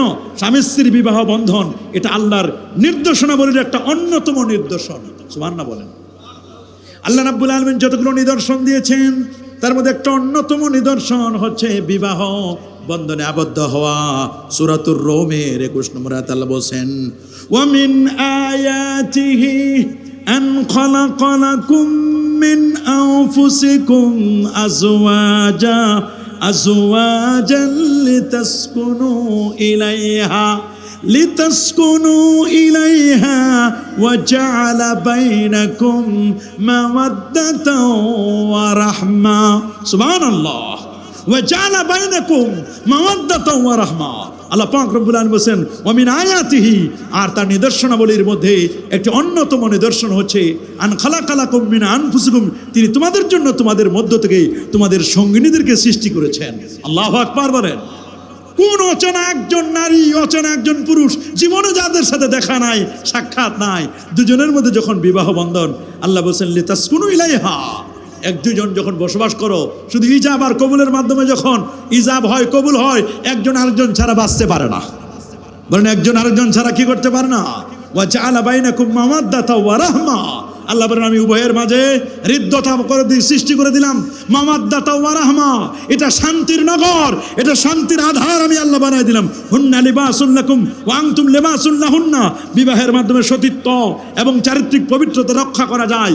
এই বিবাহ, সেই বিবাহটা নিছক একদিনের জন্য নয়, এটা 2 দিনের জন্য নয়, 3 দিনের জন্য নয়, 3 মাসের জন্য নয়, এটা 1 বছরের জন্য নয়, এটা কন্ট্রাক্ট, অল্প কয়েকদিনের জন্য এই বিবাহ নয়, বরং বিবাহের মাধ্যমে একটা মানুষের জীবন যৌবন তার সেফ থাকে, একটা মানুষের ক্যারেক্টারিস্টিক, তার বৈশিষ্ট্য, তার চরিত্র, এটা সেফ থাকে। রাসূল করিম সাল্লাল্লাহু আলাইহি ওয়াসাল্লাম তিনি বিবাহের মাধ্যমে উত্তরাধিকারী সম্পদ, এটা আল্লাহর কোরআনে আল্লাহ বলে দিয়েছেন, একজন স্বামী মারা গেলে স্ত্রী সম্পদ পাবে, স্ত্রী মারা গেলে স্বামী সম্পদ পাবে। সুবহানাল্লাহ বলেন।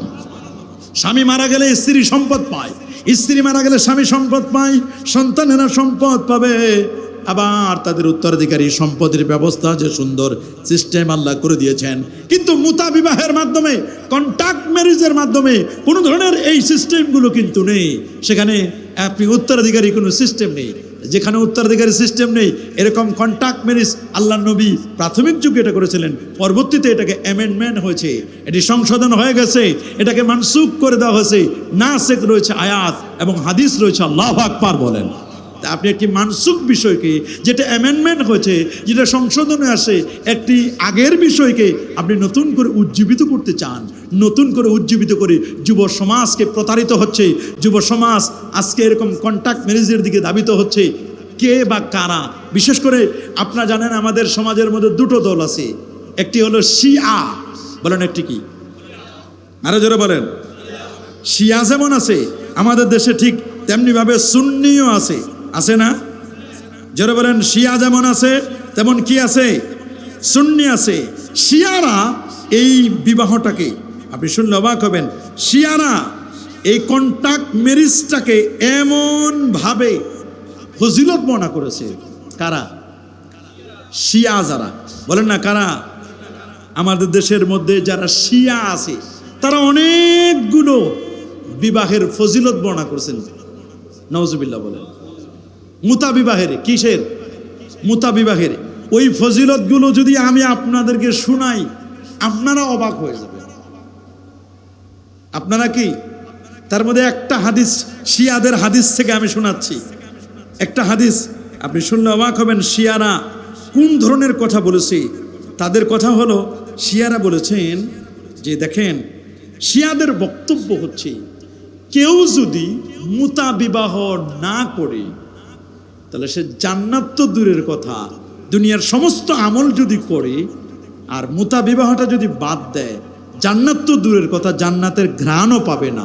নাউজুবিল্লাহ, আরো ধরবো নাউজুবিল্লাহ। মানে এই ধরনের হাদিস তারা বানায় বানায় বানায় বানায় বলে। নাউজুবিল্লাহ বলেন। তা আপনি চিন্তা করে দেখেন, এই রকম মুতা বিবাহ কোরআনুল কারীমের আয়াতগুলোকে তারা বিকৃত করেছেন। কোরআনের আয়াতকে কি করেছেন? তারা কোরআনের আয়াতকে বিকৃত করেছেন। কোরআনের আয়াতকে বিকৃত করে করে করে করে তারা যেভাবে সমাজটাকে একেবারে এমনভাবে কুলুষিত করেছেন, ওরা সমাজের মধ্যে মুতা বিবাহ, আবার কিছু আছে গুপ্ত বাহিনী। কি বাহিনী? গুপ্ত বাহিনী। গুপ্ত বাহিনী তাদের ফাউন্ডার বা গুপ্ত বাহিনী, তারা তাদের বড় মুরব্বীদেরকে মনে করে তাদের সেই তাফসীরের কিতাবগুলোতে বা তাদের হাদিসের কিতাবগুলোতে তারা মনে হয় ওই সেই সুযোগগুলো রেখে দিয়েছে।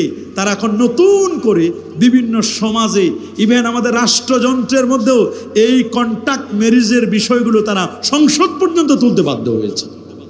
নাউজুবিল্লাহ বলেন। অথচ কিয়ামত পর্যন্ত মুতা বিবাহ এটিকে হারাম ঘোষণা করা হয়েছে। ইসলামী শরিয়াতে মুতা বিবাহ নির্দিষ্ট সময়ের জন্য চুক্তিবদ্ধ বিয়ে সম্পূর্ণরূপে হারাম, হারাম এবং নিষিদ্ধ। এটি মূলত ব্যভিচারের একটি নামান্তর, যা ধর্মের আবরণে বৈধতা দেওয়ার অপচেষ্টা করা হয়। পবিত্র কোরআনের বিধান অনুযায়ী বিবাহের একটি স্থায়ী ও পবিত্র বন্ধন, যা পারস্পরিক দায়বদ্ধতা এবং পবিত্রতার উপর প্রতিষ্ঠিত হলো বিবাহ। আল্লাহু আকবার বলেন।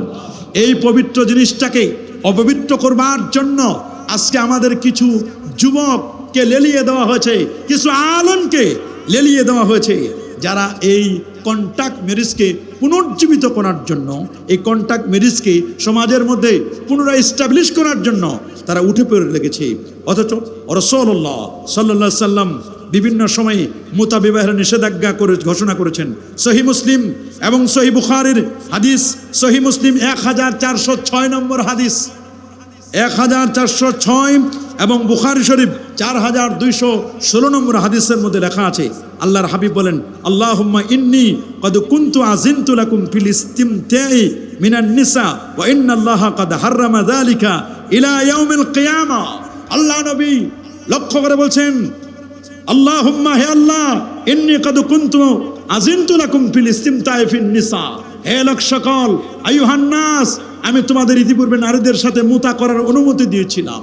হে মানব সমাজ, আমি তোমাদেরকে এক সময় মুতা বিবাহ, সামটাইম কিছু সময়ের জন্য, সে যুদ্ধের পরিস্থিতিতে ইসলামের প্রাথমিক যুগে আমি তোমাদেরকে পারমিশন দিয়েছিলাম, কিন্তু আল্লাহ এখন তা কিয়ামত পর্যন্ত হারাম করে দিয়েছেন। এখন আর মুতা বিবাহ এটি বৈধ নয়, এটি একেবারে চিরস্থায়ী, এটা হারাম, কিয়ামত পর্যন্ত এটি হারাম।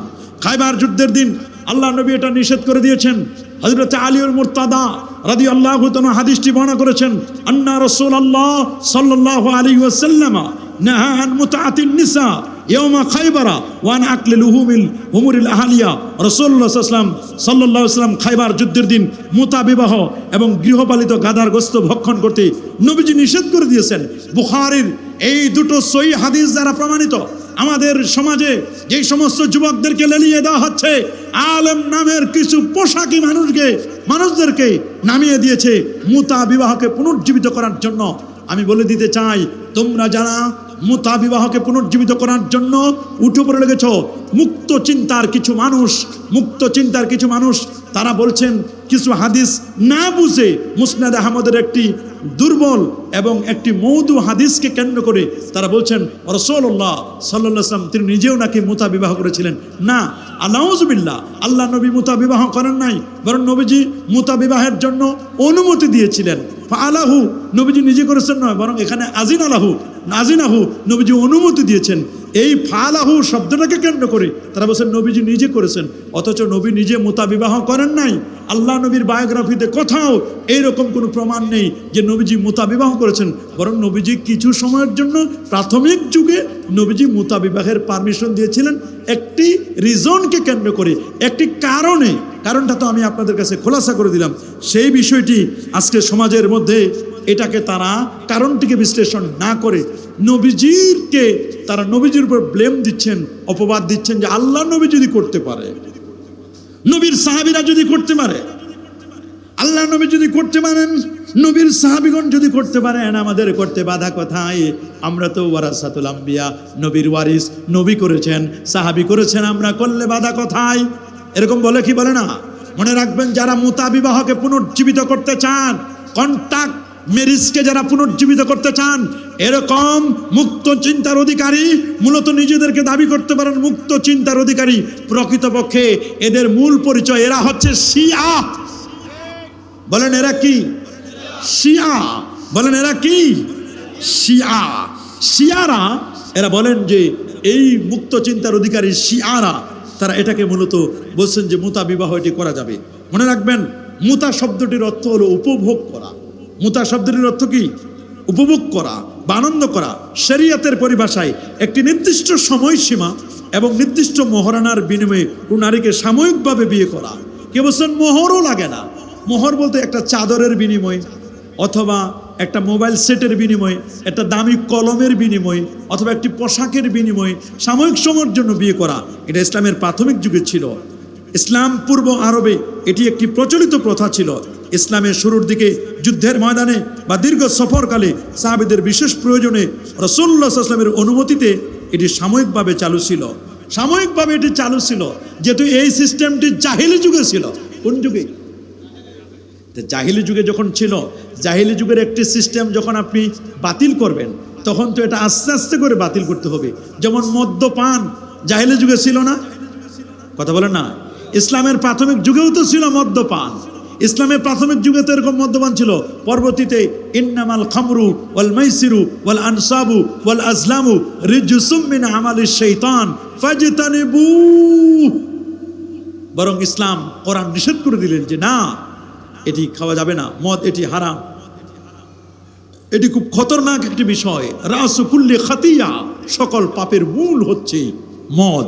বলেন না, সকল পাপের মূল কি? ওই যে বলেছি 3W, wine, war, women. Wine মানে মদ, ওয়ার হচ্ছে যুদ্ধ, ওমেন হচ্ছে নারী। এগুলো ইসলাম নিষেধ করে দিয়েছেন, বড় কঠোর করে ইসলাম বলে দিয়েছেন যে না, এটির সাথে ইসলামের কোনো সম্পর্ক নেই। বরং চূড়ান্ত ঘোষণা বিদায় হজ্জের ভাষণে ১.৫ লক্ষ সাহাবীর সামনে আমার রাসূল বলে দিয়েছিলেন, আইয়ুহান নাস তারাকতু ফীকুম আমরাইন। আমার রাসূল সেই সময় বলে দিয়েছিলেন মানব জাতিকে লক্ষ্য করে, হে মানব জাতি, আমি তোমাদের মাঝে দুটো জিনিস শিখে যাচ্ছি, লান তাদিল্লু মা ইন তামাসসাকতুম বিহিমা। এই দুটো জিনিসকে যতদিন পর্যন্ত তোমরা আঁকড়ে ধরবে, তোমরা গোমরাহ হবে না, তোমরা পথভ্রষ্ট হবে না। একটি হচ্ছে আল্লাহর কোরআন, আরেকটি হচ্ছে নবীর সুন্নাহ। আর বিদায় হজ্জের ভাষণে নবীজি সহিহ মুসলিমের 1406 নম্বর হাদিসে তিনি বলে দিয়েছেন, ইন্নাল্লাহ ক্বাদ হাররামা যালিকা ইলা ইয়াউমিল কিয়ামা। আমার আল্লাহ সুবহানাহু ওয়া তাআলা মুতা বিবাহকে চিরতরে কিয়ামত পর্যন্ত আমার আল্লাহ হারাম ঘোষণা করে দিয়েছেন। আমার রাসূল বিদায় হজ্জের ভাষণে যখন মুতা বিবাহকে হারাম করে দিলেন, তখন আর মুতা বিবাহের কথা প্রশ্ন আসে না। কি বলেন, আসতে পারে? এটি আসতেই পারে না। শিয়া মাযহাবের দৃষ্টিভঙ্গিতে ওরা বলছেন এটি বৈধ রয়েছে। শিয়া ফিকহবিদদের মতে মুতা বিবাহ আজও শরীয়তের একটি অংশ। যারা শিয়া তারা বলছেন মুতা বিবাহ করতে কোনো বাধা নেই। তারা সূরা আন-নিসার 24 নম্বর আয়াতকে দলিল হিসেবে পেশ করেন, ফামাস্তামতাতুম বিহি মিনহুন্না ফাতুহুন্না উজুরাহুন্না ফারিদা। শিয়া মুফাসসিরদের মতে এখানে ইস্তিমতা উপভোগের বিষয়টি মুতা বিবাহের প্রতি নির্দেশ করে থাকেন। তারা এখানে ইস্তিমতা দ্বারা এখানে মুতা বিবাহের দিকে তারা ইঙ্গিত করেছেন, কিন্তু কোন সুন্নি মুফাসসির এটি নিয়ে কথা বলেন নাই। সুন্নি মুফাসসিররা তারা সেখানে ইস্তিমতা দ্বারা মুতা বিবাহ বলেন নাই, বরং অন্য কিছু তারা বলেছেন যেখানে মোহর থাকবে, সেটি স্থায়ী বিবাহ, সেই বিবাহের কথা বলা হয়েছে। শরীয়তের দলিল নিয়ে তারা বিভিন্ন রকমের মস্কারি করেছেন। তারা শরীয়তের দলিলগুলোকে নিয়ে হাস্যকর বক্তব্য দিয়েছেন। তারা বলেছেন শিয়ারা বলেছেন কেউ যদি মুতা বিবাহ না করে পৃথিবী থেকে বিদায় হয়, কিয়ামতের দিন নবীর শাফাত পাবে না। নাউজুবিল্লাহ, আরো জোরে বলেন নাউজুবিল্লাহ। তাদের শিয়ারা শুধু এটা করে নাই, বরং আলী রাদিয়াল্লাহু তাআলার ব্যাপারে তারা তো আরো কত কিছু বানিয়েছে। সূরাতুল বিলায়াত নামক একটি সূরা তারা বানিয়েছে। আলাম নাশরাহ লাকা সাদরাক ওয়া ওয়াদানা আনকা বিজরাক আল্লাযী আনকাযা যাহরাক ওয়া জাআলনা আলিয়ান সাহরাক। নাউজুবিল্লাহ। ওয়া জাআলনা আলিয়ান সাহরাক। আলী রাদিয়াল্লাহু তাআলার ব্যাপারে নতুন সূরা তারা সূরাতুল বিলায়াত নামে তৈরি করে তারা মুতা বিবাহটাকে বৈধ করার জন্য বিভিন্ন রূপের বক্তব্য দিয়েছেন। অথচ হযরত আলী রাদিয়াল্লাহু তাআলা হাদিস বর্ণনা করেছেন মুতা বিবাহ এটা চিরতরে হারাম। বলেন মুতা বিবাহ চিরতরে কি হারাম? সুন্নি আলেমগণ স্পষ্ট করে বলে দিয়েছেন মুতা বিবাহ নারীর মর্যাদা, পারিবারিক স্থায়িত্বের পরিপন্থী। এ বিয়ের মূল উদ্দেশ্য বংশ রক্ষা এবং পারিবারিক বন্ধনকে দুর্বল করা। অন্যদিকে শিয়ারা বলছেন এটার বৈধতা, তারা বলছেন বেবিচার রোধ হয়। ওরা বলছেন জেনা বেবিচার করবে। তা জেনা বেবিচার যেহেতু সমাজের মধ্যে চলতেছে, তা জেনা বেবিচারের একটা এটা যেন রোধ হয়, বন্ধ করা যায়। এই জন্য জেনা বেবিচারকে বন্ধ করার জন্য 3 দিন, 15 দিন, 1 সপ্তাহ, 1 মাস বিবাহ করবে। মনে করেন একজন লোক হজে গেছে, হজে যাওয়ার পরে সেখানে 1 মাসের জন্য বিয়ে করবে। 1 মাস থাকবে, তার তো স্ত্রী থাকবে না, 1 মাসে বিয়ে করবে। এরপর বিদেশে গেছে 1 সপ্তাহের সফরের জন্য, 1 সপ্তাহ সে চীনে গেছে, চীনে গিয়ে একটা বিয়ে করে নিবে। রাশিয়া গেছে, রাশিয়ায় গিয়ে একটা বিয়ে করে নিবে। আমেরিকায় গেছে, এখানে একটা বিয়ে করে নিবে। তো এইরকম কন্ট্যাক্ট ম্যারেজ, স্বল্প টাইমের জন্য বিয়ে করা। 3 দিন গেছে একটা এলাকায় সফর করার জন্য, বিয়ে করে নিবে। এরা সুবিধাবাদী। বলেন এগুলো কি সুবিধাবাদী? তাহলে তো দেখবেন যে কত বক্তা বিয়ে করে ফেলবে। চট্টগ্রামে 1 সপ্তাহের মাহফিলে আসবে, বলে চট্টগ্রামে একটা বিয়ে করে নেই। কথা বলেন, এইরকম যদি ইসলাম এত যদি খেলতামাশা হয়তো এটা ইসলাম খেলতামাশার বিষয় নয়, বরং ইসলামে বিবাহটাকে অত্যন্ত গুরুত্ব দেওয়া হয়েছে। সেখানে তার ওয়ারিস উত্তরাধিকারী সম্পদ রয়েছে, মোহর রয়েছে, সাক্ষী রয়েছে, সেখানে উভয়ের ওলির সম্মতি রয়েছে। কি বলেন, এগুলো সবগুলো সাপেক্ষ বিয়ের বন্দোবস্ত করতে হবে। এটা স্বাভাবিক কোনো বিষয় নয়। কিন্তু দুঃখ লাগে, আপনি যদি দেখেন এই যে ফামাস্তামতাতুম বিহি মিনহুন্না ফাতুহুন্না উজুরাহুন্না ফারিদা, এটাকে এই আয়াতকে তারা বিকৃতি করে, শিয়া মুফাসসিররা এই আয়াতটিকে বিকৃতি করে সমাজের মধ্যে তারা ফিতনা সৃষ্টি করছে। মনে রাখবেন, ইসলামে রাসূল করিম সাল্লাল্লাহু আলাইহি ওয়াসাল্লামের সেই বিশিষ্ট সাহাবী, বিশেষ করে জাবির ইবনে আব্দুল্লাহ এবং সালামাত ইবনুল আকওয়া, দুজন বলেন খারাজা আলাইনা মুনাদি রাসূলুল্লাহ সাল্লাল্লাহু আলাইহি ওয়াসাল্লাম, আমাদের কাছে আল্লাহ নবীর একজন আহ্বায়ক আসলো। ফাকালা, তিনি বললেন, ইন্না রাসূলুল্লাহ সাল্লাল্লাহু আলাইহি ওয়াসাল্লাম কদ আযিনা লাকুম আন তাস্তামতু ইয়ানি মুতাআতান নিসা। যারা এটাকে বৈধ বলেছেন তারা এই দলিল দেন যে রাসূলুল্লাহ সাল্লাল্লাহু আলাইহি ওয়াসাল্লাম তোমাদেরকে সাময়িকভাবে মুতা বিবাহ করার অনুমতি দিয়েছেন। সহিহ মুসলিমের হাদিস রয়েছে। কেন এটি মানসুখ হলো প্রশ্ন আসে। তাহলে যখন প্রাথমিক পর্যায়ে বিবাহের অনুমতি দিয়েছিলেন, পরবর্তীতে এটাকে কেন মানসুখ করা হলো? পরবর্তীতে রাসূলুল্লাহ সাল্লাল্লাহু আলাইহি ওয়াসাল্লাম এই অনুমতি প্রত্যাহার করে নেন। ফিকের দলিল অনুযায়ী স্পষ্ট করে লেখা আছে, খায়বারের দিন নবীজি নিষেধ করে দিলেন। আল্লাহর হাবিব সাল্লাল্লাহু আলাইহি ওয়াসাল্লাম বলছেন যে না, এই ধরনের বিবাহের মাধ্যমে যৌনাচার বৃদ্ধি পায়, এই সমস্ত বিবাহের মাধ্যমে সমাজের মধ্যে বিশৃঙ্খলা তৈরি হয়। সাময়িক সময়ের জন্য এটি জায়েজ ছিল, পরবর্তীতে এটিকে হারাম করে দেওয়া হয়েছে। ওয়ালা ইয়াজুজু নিকাহুল মুতাআতি লিআন্নাহু মানসুকুন।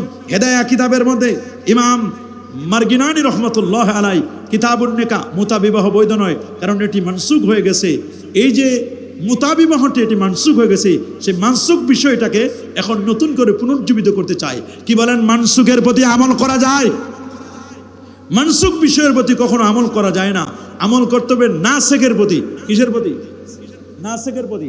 আল্লাহ নবী ইসলামের প্রাথমিক যুগে আছে না যে ইসলামের প্রাথমিক যুগে কবর জিয়ারত করা এটা হারাম ছিল। কবর জিয়ারত করা কি ছিল? রাসূলুল্লাহ বলে দিয়েছেন, কুনতু নাহাইতুকুম আন জিয়ারাতিল কুবুর, আমি তোমাদেরকে এককালে কবর জিয়ারত করতে নিষেধ করতাম। আল আনফাসুরুহা, তোমরা এখন কবর জিয়ারত করো। ফাইন্নাহা তুযাক্কিরুল মাউত, ওরে কবর জিয়ারত করলে মৃত্যুর কথা মনে পড়ে। তুযাক্কিরুল আখিরা, আখিরাতের স্মরণিকা হয়। ওয়া তুজাহিদু আনিদ দুনিয়া, লোকটি দুনিয়া থেকে বিমুখে আল্লাহর দিকে মনোনিবেশ করে। হাযাল হাদিস জামিউন বাইনান নাসিখ ওয়াল মানসুখ, এই একটি হাদিস একদিকে যেমন নাসিখ, অপর দিকে রয়েছে মানসুখ। নাসিখ এবং মানসুখের সমন্বয় রয়েছে একটি হাদিসের মধ্যে। কুনতু নাহাইতুকুম আন জিয়ারাতিল কুবুর, ইসলামের প্রাথমিক যুগে কবর জিয়ারত করা এটা হারাম ছিল, নিষিদ্ধ ছিল, পরবর্তীতে এটাকে বৈধ করে দেওয়া হয়েছে। আবার ইসলামের প্রাথমিক যুগে মদ হারাম ছিল, বৈধ ছিল, পরবর্তীতে এটাকে কি করেছে? হারাম করা হয়েছে। ইসলামের প্রাথমিক যুগে মদ কি ছিল? এটা বৈধ ছিল, বৈধ, পরবর্তীতে এটাকে হারাম, নিষেধ করে দেওয়া হয়েছে। ইসলামের প্রাথমিক যুগে কথা বলা, নামাজের মধ্যে কথা বলা জায়েজ ছিল।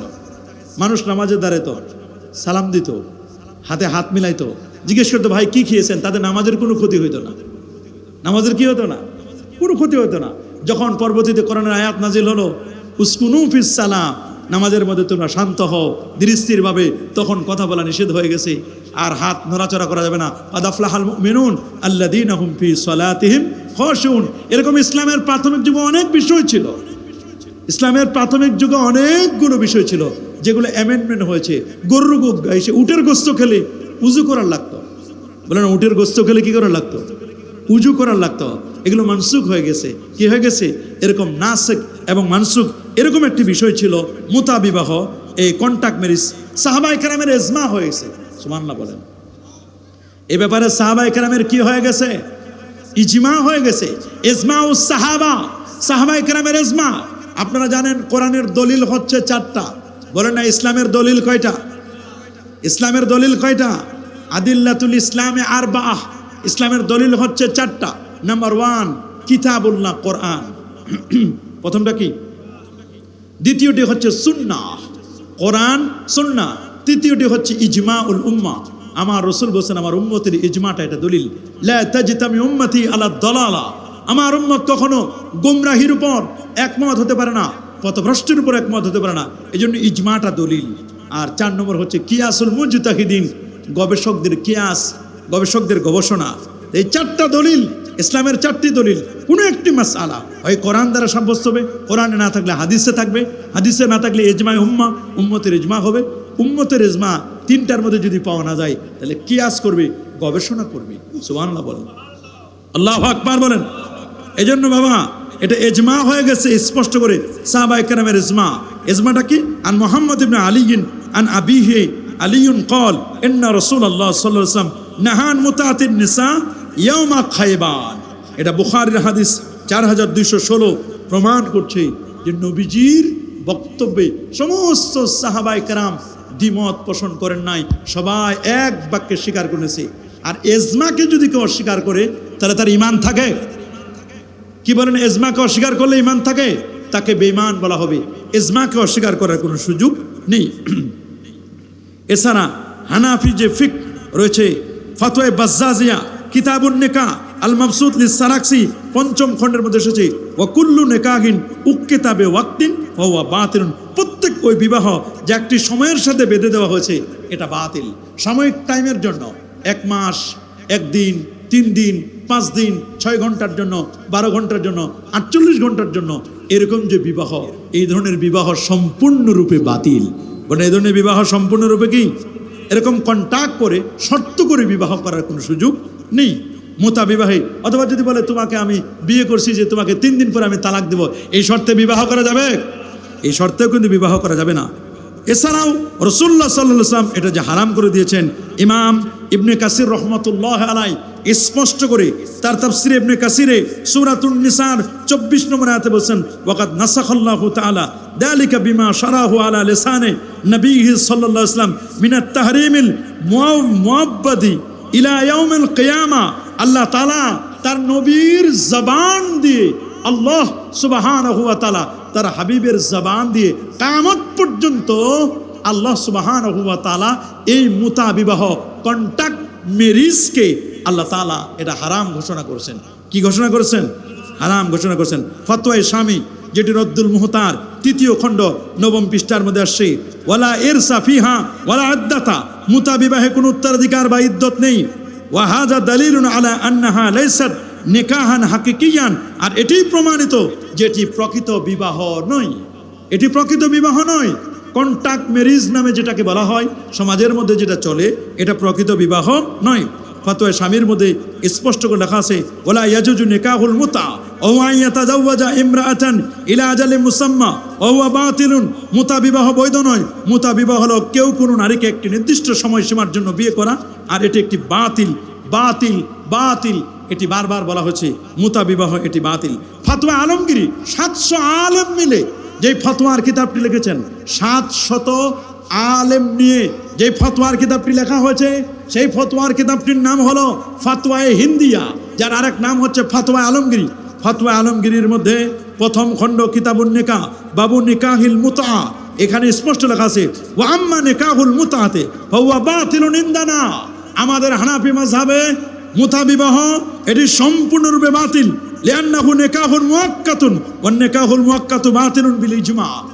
আর নিকাহে মুআক্কাত অল্প সময়ের জন্য কন্টাক্ট করে বিয়ে করা, এটি ইজমা দ্বারা এটি বাতিল। ইজমা দ্বারা এটা কি? হিদায়া সহ আর অসংখ্য কিতাবের মধ্যে লেখা যে এই ধরনের বিবাহ এটা ইসলাম কখনো এলাও করে না। মনে রাখবেন, বিবাহ এটি এমন একটি পুত পবিত্র সম্পর্ক, এটি কখনো ওয়াজিবও হয়ে যায়। সুবহানাল্লাহ বলেন। বিবাহ কখনো কি হয়ে যায়? ওয়াজিব হয়ে যায়। যদি কোনো ব্যক্তি তার যৌবন চাহিদাকে যদি অন্য কোনো জায়গায় ব্যয় না করে, বরং এমন অবস্থা যে তার এখন বিবাহ না করলে সে জেনা ব্যভিচারে লিপ্ত হতে পারে, তার জন্য বিবাহ করা ফরজ। বলে না, তার জন্য বিবাহ করা কি ফরজ হয়ে যাবে। ওয়াল ইয়াস্তাফিফিল্লাযিনা লা ইয়াজিদুনা নিকাহান হাত্তা ইগনিয়াহুমুল্লাহু মিন ফাদলি, যাদের বিবাহের সামর্থ্য নেই, আবার শারীরিক সামর্থ্যতাও নেই, ওর জন্য বিবাহ করা হারাম। না, ওর জন্য বিবাহ করা কি? তাহলে দেখুন, কারোর জন্য বিবাহ করা ফরজ হয়ে যায়, কারোর জন্য বিবাহ করা হারাম হয়ে যায়, আবার কারোর জন্য ইন জেনারেল স্বাভাবিকভাবে কারোর জন্য বিবাহ করা এটা সুন্নাহ হয়ে যায়। আবার কিছু কিছু মানুষ আছে, অনেক বড় বড় কেবার বিনাল ওলামা ওয়াল ফুদালা ওয়াল আউলিয়া, অনেক ওলি আল্লাহ আছেন যারা জীবনে বিবাহ করেন নাই। আছেন না এরকম? তার মধ্যে একজন ইমামে নববী রহমতুল্লাহ আলাই, উনি বিয়ে করেন নাই। ইমাম নববী রহমতুল্লাহ আলাই বিয়ে করার সময় পায় নাই। শাহজালাল ইয়ামানি আল মুজাররাদি বিয়ে করার তিনি সময় পান নাই। অনেক আছে, দাউদ জাহিরি বিয়ে করার সময় পান নাই। দাউদ জাহিরির কথা বলা হয়েছে যে উনি বলছেন বিয়ে না করে থাকা। বিয়ে কি? হযরত ঈসা আলাইহিস সালাম তিনিও তো বিয়ে করেন, দলিল দিয়েছেন উনি। ঈসা আলাইহিস সালাম কি করেন নাই? উনি কি বিয়ে করছেন? উনি আবার বিয়ে করবেন। আল্লাহ তাআলা তাকে 2য় আসমানে, কেউ বলছেন 4র্থ আসমানে আল্লাহ তাআলা তাকে উঠাই নিয়েছেন। তো দেখেন, আমাদের নবীর সুন্নাহটা এত গুরুত্বপূর্ণ। আপনি চিন্তা করতে পারেন, আমার দেশের যদি কোনো ব্যক্তি মনে করে যে আমাদের দেশের যারা ইহুদি খ্রিস্টান আছে, খ্রিস্টানরা যদি মনে করে যে আমি খ্রিস্ট ধর্মের প্রত্যেকটা সুন্নতকে লালন করব, পালন করব, তাহলে একজন খ্রিস্টানও বিয়ে করতে পারবে না। বলেন, একজন খ্রিস্টানও কি করতে পারবে না? বলবেন হুজুর কেন? কারণ খ্রিস্টানদের নবী ঈসা আলাইহিস সালাম তিনি কি বিয়ে করেছেন? তার 2026 বছর বয়স চলে। কত বছর? 2026 বছর বয়স, এখনো বিয়ে করেন নাই। একজন নবী বেঁচে আছেন এখনো। সুবহানাল্লাহ বলেন। বলে না, কয়জন? একজন নবী এখনো বেঁচে আছেন, মৃত্যুর স্বাদ যিনি আস্বাদন করেন নাই, তিনি কে? ঈসা আলাইহিস সালাম। তিনি আবার আসবেন। ওয়া ইয়াতাজাওয়াজু, তিনি বিয়ে করবেন। ওয়া ইউলাদু লাহু, তার সন্তান হবে। ওয়া ইয়ামকুসু ফি 40 সানা, তিনি পৃথিবীতে 40 বছর অবস্থান করবেন এবং নবীজির রওজা মোবারকের পাশে তাকে দাফন করা হবে। আল্লাহু আকবার বলেন। তিনি ওয়ায়াকতুলুল মাসিহাদ দাজ্জাল, দাজ্জালকে কচু কাটা কাটবেন। কে? ঈসা রূহুল্লাহ। কে? ঈসা রূহুল্লাহ আলাইহিস সালাতু ওয়াত তাসলিম। তাহলে আপনি চিন্তা করে দেখুন, ঈসা আলাইহিস সালাম বিয়ে করেন নাই। ঈসা নবীর উম্মত যারা খ্রিস্টানরা, তারা যদি মনে করে আমরা আমাদের নবীর সুন্নাহকে লালন করব, নবীর সুন্নাহকে পালন করব, একজন খ্রিস্টানকে বিয়ে করতে পারবে? বলেন, একজন খ্রিস্টান বিয়ে করতে পারবে? তাহলে তারা বাধ্য হয়ে আমার নবীর পেয়ারা নবী রসূল করিম সাল্লাল্লাহু আলাইহি ওয়াসাল্লামের সুন্নাহর অনুসরণ করছে, সুন্নাহর অনুকরণ করছে। তারা তাদের নবীর সুন্নতকে লালন করতে পারে না, তাদের নবীর সুন্নতকে পালন করতে পারে না, পারবেও তো না। এজন্য বিবাহের কিছু শর্ত রয়েছে। বিবাহের শর্ত হলো 4টা। বলেন কয়টা? শর্ত হলো 4টা। পরস্পর বিবাহ বৈধ এমন পাত্রপাত্রী নির্বাচন, এমন পাত্রপাত্রী কি করতে হবে? নির্বাচন করতে হবে। উভয়ের সম্মতি লাগবে। বলেন উভয়ের কি লাগবে? উভয়ের এজেন্ট অনুমতি লাগবে। এরপর আরেকটি বিষয় হচ্ছে মেয়ের ওলি থাকতে হবে। কি থাকতে হবে? ওলি দরকার। দুজন ন্যায়নিষ্ঠ সাক্ষী থাকা দরকার। দুজন সাক্ষী লাগবে। বিবাহের দুটো রকন, ইজাব এবং কবুল, এগুলো ছাড়া বিবাহ হবে? এগুলো বিবাহের জন্য মৌলিক শর্ত, শর্তাবলী এবং রকন রয়েছে। এই যে ইসলামে বিবাহের নিয়ম কানুন, বিবাহের কেন, বিবাহটা কেন? আজকের যুব সমাজ তোমরা কন্ট্যাক্ট ম্যারেজের জন্য ব্যস্ত হয়ে গেছো। তোমরা তাহলিল করার জন্য, হালালা সেন্টার খোলার জন্য, হালালা সেন্টারে যুবক বলে 300 যুবক লিস্ট দিয়েছে, 300 যুবক রেজিস্ট্রেশন করেছে হালালা সেন্টারে। আপনি চিন্তা করতে পারেন, নাউজুবিল্লাহ বলেন। অথচ বিবাহের ক্ষেত্রে নিয়তটাকে বিশুদ্ধ করতে হবে। বলে না, বিবাহের নিয়ত বিশুদ্ধ করা কি জরুরি। বিবাহের আগে বরকনের উচিত নিয়ত ঠিক করা, নিজেকে খারাপ কাজ থেকে বাঁচানোর উদ্দেশ্যে বিবাহ করতে হবে।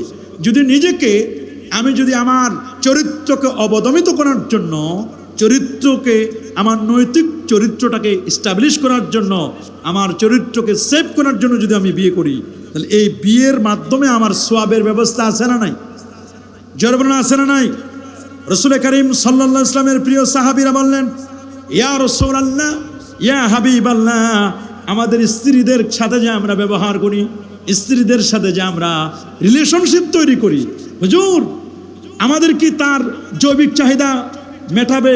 ঠিক আছে, কিন্তু এতে কি আমাদের কোনো নেকি হবে, কোনো সওয়াব হবে? রাসূল আকরাম সাল্লাল্লাহু আলাইহি ওয়াসাল্লাম বলেন, তোমাদের কি মনে হয় যদি সে ওই চাহিদা হারাম উপায় মেটাতে, তাহলে তার জন্য গুনাহ হতো না? তোমরা যদি জেনা ব্যভিচার করতে, তোমাদের কি গুনাহ হতো না? বলে, হ্যাঁ হুজুর, তা তো গুনাহ হতো। রাসূল আকরাম সাল্লাল্লাহু আলাইহি ওয়াসাল্লাম বলে দিলেন, যদি তোমরা অবৈধ পন্থায় যদি তোমরা চাহিদা মিটাতে, এটা যদি গুনাহ হতো, তাহলে বৈধ পন্থায় যদি তোমরা এটা করো, কেন তোমাদের সওয়াব হবে না? আল্লাহু আকবার বলেন। রাসূল আকরাম সাল্লাল্লাহু আলাইহি ওয়াসাল্লাম বলেন, ফাকাযালিকা ইযা ওয়াদাহা ফিল হালাল কানা লাহু আজরুন। তাহলে কোনো ব্যক্তি বিবাহ করার ক্ষেত্রে যদি নিয়তকে বিশুদ্ধ করে, সহিহ বুখারীর হাদিস, বৈধ পন্থায় বিবাহের মাধ্যমে তার জৈবিক চাহিদা যদি পূরণ করে, আল্লাহ তাআলা তাকে সওয়াব দিবেন কিনা? অবশ্যই আল্লাহ তাআলা সওয়াব দান করবেন। পাত্রপাত্রীর সম্মতি লাগবে অবশ্যই। রাসূল আকরাম সাল্লাল্লাহু আলাইহি ওয়াসাল্লাম তিনি বলে দিয়েছেন, হে ঈমানদারগণ, রাসূল আকরাম সাল্লাল্লাহু আলাইহি ওয়াসাল্লাম তার বক্তব্য, বিবাহিত মেয়েকে তার পরামর্শ ছাড়া বিবাহ দেওয়া যাবে না, কুমারী মেয়েকে তার অনুমতি ছাড়া বিবাহ দেওয়া যাবে না। সাহাবীগণ জিজ্ঞেস করলেন, তার অনুমতি কিভাবে হবে? উত্তরে তিনি বললেন, চুপ থাকাই হচ্ছে তার অনুমতি। আনতাসকুতা, যদি কোনো নারী চুপ থাকে, এটাই হচ্ছে তার অনুমতি। কোরআন সেই কথা বলছেন, ইয়া আইয়ুহাল্লাযীনা আমানু, হে ঈমানদার বান্দাগণ, লা ইয়াহিল্লু লাকুম আন তারিসুন নিসা কারহা, তোমাদের জন্য বৈধ নয় যে তোমরা বলপূর্বক নারীদের উত্তরাধিকারী হবে। নারীদেরকে বলপূর্বক উত্তরাধিকারী হওয়া ইসলাম এলাও করে না। হে যুবক, তুমি একজন নারীকে 3 দিনের জন্য তুমি কন্ট্যাক্ট ম্যারেজ করে সমাজের মধ্যে তুমি জেনা ব্যভিচার ছড়িয়ে দিবে, তোমাকে দেখে আরেকজন এমনটি করবে, আরেকজন এমনটি করবে। এজন্য তোমাদের যদি বিবাহের প্রয়োজন হয়, নিয়ম হচ্ছে আমার প্যারা নবী রাসূল করিম সাল্লাল্লাহু আলাইহি ওয়াসাল্লাম তিনি যখন 25 বছর বয়সে বিয়ে করেছিলেন, আমাদের উচিত 25 বছর বয়সেই কি করা? যুবকদের উচিত 25 বছর বয়সে বিয়ে করা। অনেকেই বলে ইস্টাবলিশ হব, চাকরি বাকরি পাবো, বিদেশ যাব, ঘর সংসার করার আগে একটু বাড়ি করব, বাড়ি করতে চায়।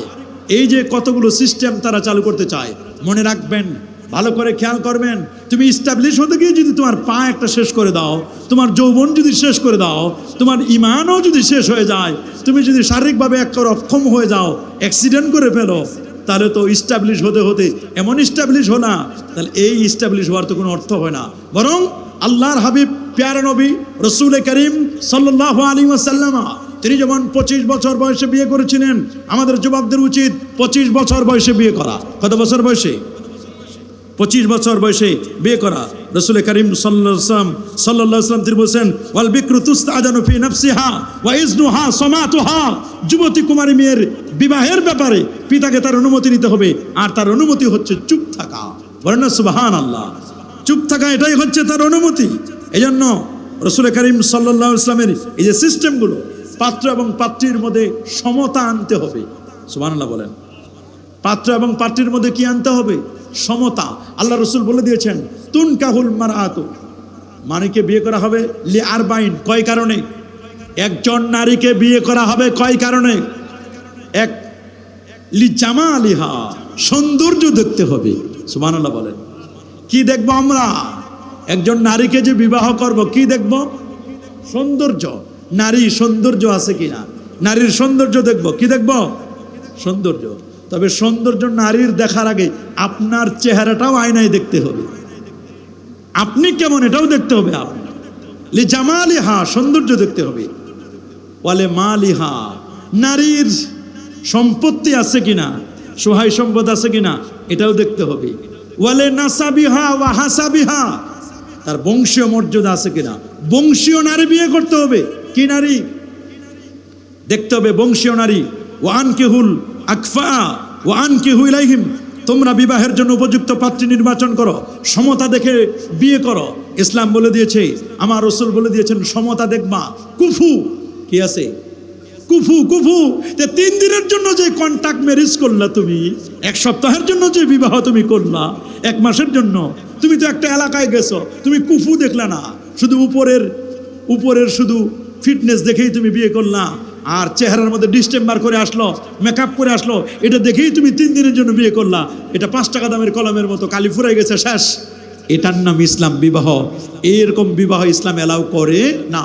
এই জন্য ইসলাম কন্ট্যাক্ট ম্যারেজকে, মুতা বিবাহকে ইসলাম বলে দিয়েছে এটি সম্পূর্ণরূপে কিয়ামত পর্যন্ত এটি হারাম। বলেন এটি কি হারাম? একজন নারীকে বিয়ে করতে হবে, তার সৌন্দর্য দেখতে হবে, তার সম্পত্তি, সহায় সম্পত্তি দেখতে হবে, তার বংশীয় মর্যাদা দেখতে হবে। 4 নম্বর যেটি, সেটা হচ্ছে ওয়ালি দীনিহা, তার দিনদারি দেখতে হবে। আল্লাহু আকবার বলেন। এ বাবা, কি দেখতে হবে? দিনদারি দেখতে হবে। মহিলাটা দিন আছে কিনা, নামাজি কিনা, মুত্তাকিনী কিনা, পরেজগারিনী কিনা, কোরআন মাজিদ পড়তে পারে কিনা। নাকি জিজ্ঞেস করবেন, বৌমা তুমি নুডলস রান্না করতে জানো কিনা, তুমি অমুক চাইনিজ রান্না করতে পারো কিনা, তুমি পিৎজা বানাইতে পারো কিনা, এরকম জিজ্ঞেস করবেন। কোরমা পোলাও রান্না করতে পারো কিনা, রোস্ট রান্না করতে পারো কিনা।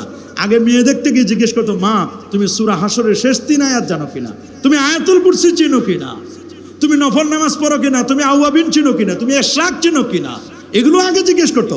এখন তো নামাজের কোনো বালাই নাই। কথা বলেন ঠিক কিনা? বিবাহ বলেন, শাদী বলেন, 10 দিন ব্যাপী কারবালার শাহাদাতে কারবালার মাহফিল বলেন, সব কিছুর মূলে তো আমাদের নামাজ। বলেন সব কিছুর মূলে কি? নামাজ। ঈমানকে মজবুত করতে হবে, আকীদাকে মজবুত করতে হবে, আর ঈমান আকীদার পরে সেটি হচ্ছে আমার নামাজ, ইকামাতুস সালাহ, নামাজকে প্রতিষ্ঠা করতে হবে। আজকে সমাজের মধ্যে নামাজের কোনো বন্দোবস্ত নাই। নামাজে মুসল্লি আসতে চায় না। জুমার দিন আসে, তা শুধু 4 রাকাত, আগেও নাই পরেও নাই, শুধু 2 রাকাতের জন্য। অথচ জোহর নামাজ 4 রাকাত ফরজ, ওইটার বিকল্প তো জুমা। 2 রাকাত হলো খুতবা, 2 রাকাত হলো জুমায়। ঠিক কিনা বলেন? 2 রাকাত নামাজে, 2 রাকাত খুতবায়। দুঃখজনক হলো সত্য, আসবে সবার শেষে, যাবে সবার আগে। দুখুলুল মসজিদ নাই, তাহিয়াতুল উযু নাই। আছে দুখুলুল মসজিদ পড়ে না, তাহিয়াতুল উযু পড়ে না, কাবলাল জুমা নাই, বাদাল জুমা নাই, নবীর প্রতি একটু সালাতু সালাম পেশ করবে এটাও নাই, দোয়া নাই, মুনাজাত নাই। যাওয়ার সময় আবার জুতাগুলো আরেকজনের জুতা নিয়ে যায়, জুতা চোরের দল। কি আছে না? একদম। এটা যেন না হয়। আমাদের সমাজের কিন্তু এগুলো চলছে, এগুলো যেন না হয়। তবে হ্যাঁ, এটা আপনি যখন বিয়ে দেখতে যাবেন, আপনার ছেলের বৌমা যখন দেখতে যাবেন, তখন খুব খেয়াল করে দেখবেন। জিজ্ঞেস করবেন, মা তুমি সাইয়্যিদুল ইস্তিগফার জানো কিনা? আল্লাহুম্মা আনতা রাব্বি লা ইলাহা ইল্লা আনতা, এটা তুমি জানো কিনা? মা মাগরিবের নামাজের পরে সূরা হাশরের শেষ 3 আয়াত পড়তে পারো কিনা? মা তুমি সূরা ইয়াসিন জানো কিনা? আল্লাহর কোরআন পড়তে পারো কিনা? বিবাহটা এটা খেলতামাশা নয়, এটা খেলতামাশা নয়, বরং এগুলো জানতে হবে। রাতে তাহাজ্জুদ পড়ে কিনা, নাকি স্টার জলসা, জি বাংলা এগুলোর জন্য ব্যস্ত। এটা নিয়ে যারা ব্যস্ত থাকবে মনে রাখবেন তাদের এই সমস্ত ঘরে এদেরকে আনবেন না, এদেরকে আনবেন না। স্টার জলসা যারা দেখার জন্য পাগল, বলে আব্বা, শ্বশুর আব্বাকে বলবে, আব্বা আমি তো রিমোট আনতে ভুলে গেছি, একটু রিমোটটা দেও দেখি, আমার তো সিরিয়াল দেখার প্যারা আছে। কথা বলেন ঠিক কিনা? আর যদি সতী সাধবী নারী হয়, দিনদার হয়, তখন দিনদার একজন নারী শ্বশুরকে বলবে, শ্বশুর আব্বা আমার জায়নামাজ আনতে পারেন, আমার জায়নামাজ দাও, তসবিহ আনতে ভুলে গেছি, রাতের বেলায় নবীর প্রতি 100 বার দরুদ শরীফ পড়বো, আমাকে তসবিহ দেন একটা। আর যদি আধুনিক হয় তাহলে সে চাইবে রিমোট। কথা বলেন কি চাইবে? এই জন্য মনে রাখবেন বিয়েটা এটা খেলতামাশা নয়। তবে 4টা সমান হবে না, হাতের 5টা আঙ্গুল যেমন সমান নয়, একটা একটু ছোট, এর চেয়ে আর একটু বড়, এটার চেয়ে আর একটু বড়, এটার চেয়ে একটু ছোট, এটা আর একটু ছোট। 5টা আঙ্গুল যেমন সমান নয়, সৌন্দর্য 100-100 পাবেন না, দিনদারি 100-100 পাবেন না, আবার অর্থ করি 100-100 পাবেন না, আবার বংশীয় মর্যাদা 100-100 পাবেন না। 4টা সমান পাবেন না, 100-100 পাবেন না। ওগুলো যদি 70, 80, 90 করে থাকে, দিনদারি যদি 100 থাকে, দিনদারিকে প্রাধান্য দাও। ফাস পারবে জাতির দিন, দিনদারিকে প্রায়োরিটি দাও, দিনদারিকে প্রায়োরিটি দিয়ে, দিনদারিকে প্রাধান্য দিয়ে তুমি বিবাহ করো, দেখবা এই বিবাহের মধ্যে আন্নেকাহু বারাকা, বিবাহটা একটা বারাকা। সুবহানাল্লাহ বলে না, বিবাহটা কি বারাকা, বিবাহটা বারাকা। সমতা হচ্ছে কেবল দিনদার এবং চরিত্রের ক্ষেত্রে, অন্যান্য ক্ষেত্রে কোনো সমতা নেই। সমতা কেবলমাত্র হচ্ছে দিনদারির ক্ষেত্রে এবং চরিত্রের ক্ষেত্রে। মান তার দাওনা দীনাহু ওয়া খুলুকাহু ফাযাওয়িজুহু, যার দিনদারি এবং উত্তম আচরণে তোমরা সন্তুষ্ট তার সাথে বিবাহ বসো। আমার রাসূল বলে দিয়েছেন, যার আচরণে তোমরা সন্তুষ্ট প্রকাশ করো, যার দিনদারি রয়েছে, যার আচরণ ভালো, সুন্দর ব্যবহার, মিষ্টি কথা, যার দিনদারি রয়েছে, এমন নারীকে তোমরা বিবাহ করো। প্যারা নবী রাসূল করিম সাল্লাল্লাহু আলাইহি ওয়াসাল্লাম সেই বক্তব্যগুলো কিন্তু দিয়ে গেছেন। কিন্তু আমরা আজকে যেভাবে বিবাহ, আমাদের যুব সমাজ তাদেরকে যেভাবে লেলিয়ে দেওয়া হচ্ছে, হালালা সেন্টারের জন্য যাদেরকে লেলিয়ে দেওয়া হচ্ছে, এটি বড় দুঃখজনক, বড় কঠিন। আজকে সমাজ কুলুষিত হচ্ছে, সমাজ আজকে কুলুষিত হচ্ছে, জেনা ব্যভিচারে ভরপুর হয়ে গেছে। কথা বলেন ঠিক কিনা? আজকের যুব সমাজ নষ্ট হয়ে যাচ্ছে, এর পিছনে একটি মাত্র কারণ, সমাজের মধ্যে বিবাহ কঠিন, জেনা ব্যভিচারকে সহজ করে দেওয়া হয়েছে। কি বলেন, বিবাহকে কঠিন করা যাবে? জোরে বলেন, বিবাহকে কঠিন করা যাবে? বিবাহ এটা প্রস্তাবের মাধ্যমে হবে, বর অথবা কনে যে কোনো এক পক্ষ থেকে বিবাহের প্রস্তাব আসতে পারে। এমনকি বর সরাসরি কনেকে অথবা কনে সরাসরি বরকে প্রস্তাব দিতে পারে। হযরত আব্দুল্লাহ ইবনে ওমর থেকে বর্ণিত, যখন ওমর রাদিয়াল্লাহু তাআলার কন্যা হাফসা খুনাইস ইবনু হুযাইফা সাহাবীর মৃত্যুতে বিধবা হলেন, তিনি রাসূলুল্লাহ সাল্লাল্লাহু আলাইহি ওয়াসাল্লামের একজন সাহাবী ছিলেন এবং মদিনায় ইন্তেকাল করেন। ওমর রাদিয়াল্লাহু তাআলা বলেন, আমি উসমান ইবনু আফফান রাদিয়াল্লাহু তাআলার কাছে গেলাম এবং হাফসাকে বিবাহ করার জন্য প্রস্তাব দিলাম। আল্লাহু আকবার বলেন। উসমান রাদিয়াল্লাহু তাআলা নূর কন্যা হাফসাকে বিয়ে করার জন্য হযরত ওমর নিজেই প্রস্তাব দিয়েছিলেন। সুবহানাল্লাহ বলেন। তো কখনো কখনো বর নিজেও প্রস্তাব দিতে পারে, আবার কনেও প্রস্তাব দিতে পারেন। আমার নবীকে তো কনে প্রস্তাব দিয়েছেন। সুবহানাল্লাহ বলেন।